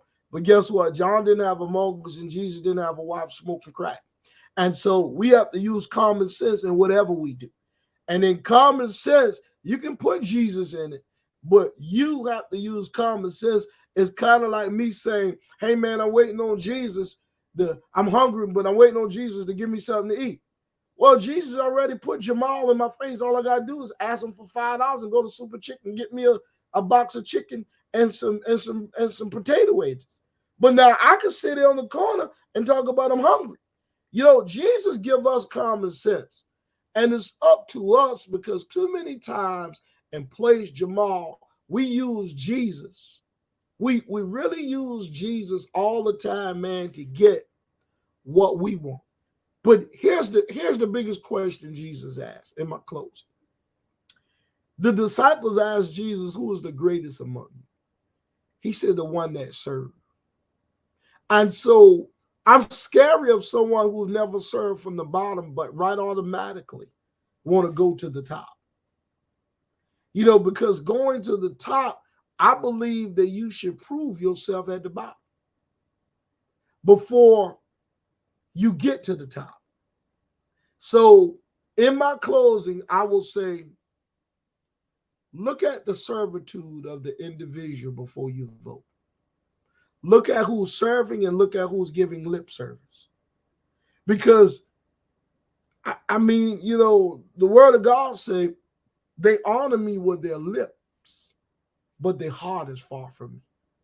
And so if you want to serve, man, I got to ask, what trenches are you in? Are you willing to give out anything? What have you done in your pastoral? What have you done in the community? We've seen what the current mayor have done. And even when folks make it difficult for him, he still shows up. He still does what he can. He still serves the people that criticize him, that ostracize him, that talk bad to him. He still serves. Now, for all those people who are going to say, I want to vote for the pastor, this is all I want to say. What have he done for you? What have he done for the community? Not what he's done for his church. What have he done for the community? How has he served the community? How has he served you? What have he done that will cause you to be able to say, because you can say, I want change, and you may get change by voting. But you better question yourself, what kind of change are you going to get? Is it going to be bad? Is it going to be good? Is it going to be indifferent? And so I will close in saying that, and I will say, Jamal, thank you for having me on your show. Appreciate it. And I hope to see you real soon. No doubt, brother. I appreciate the insight, man. Like I said, this is Real Talk Tuesday. We're going to be tackling different subjects, man. So I definitely, I'll send you that link, and hopefully the broadband is not out in the area, and get a little more production value of it. But I think these are the best shows. When I have to go back to the to the phone and back to the old school way of doing it, these are the, because it's the conversations that matter. You know what I mean? And yeah, I appreciate you, brother, man. And again, I ain't gonna hold you. I look forward to talking to you again here in the future. All right, you take care. Yes, sir. All right, that's my man. Fab News. Y'all make sure y'all go over to Fab News online. Y'all make sure y'all go to Fab News on Facebook. Follow. Keep up with everything going on in Fab News. I want to thank everybody for hanging out there tonight. Again, I hope this conversation or these conversations provided you with a little more insight and a little more information. Back to Miss Miranda. Yeah, Miss Miranda, everybody has an address in town now. They've accused the current mayor, saying that he leaves his house at 12 o'clock, some weird stuff or whatever. But I don't know if everybody owns property, and that's a whole nother thing. Where the mayor owns his house, but where the current mayor lives.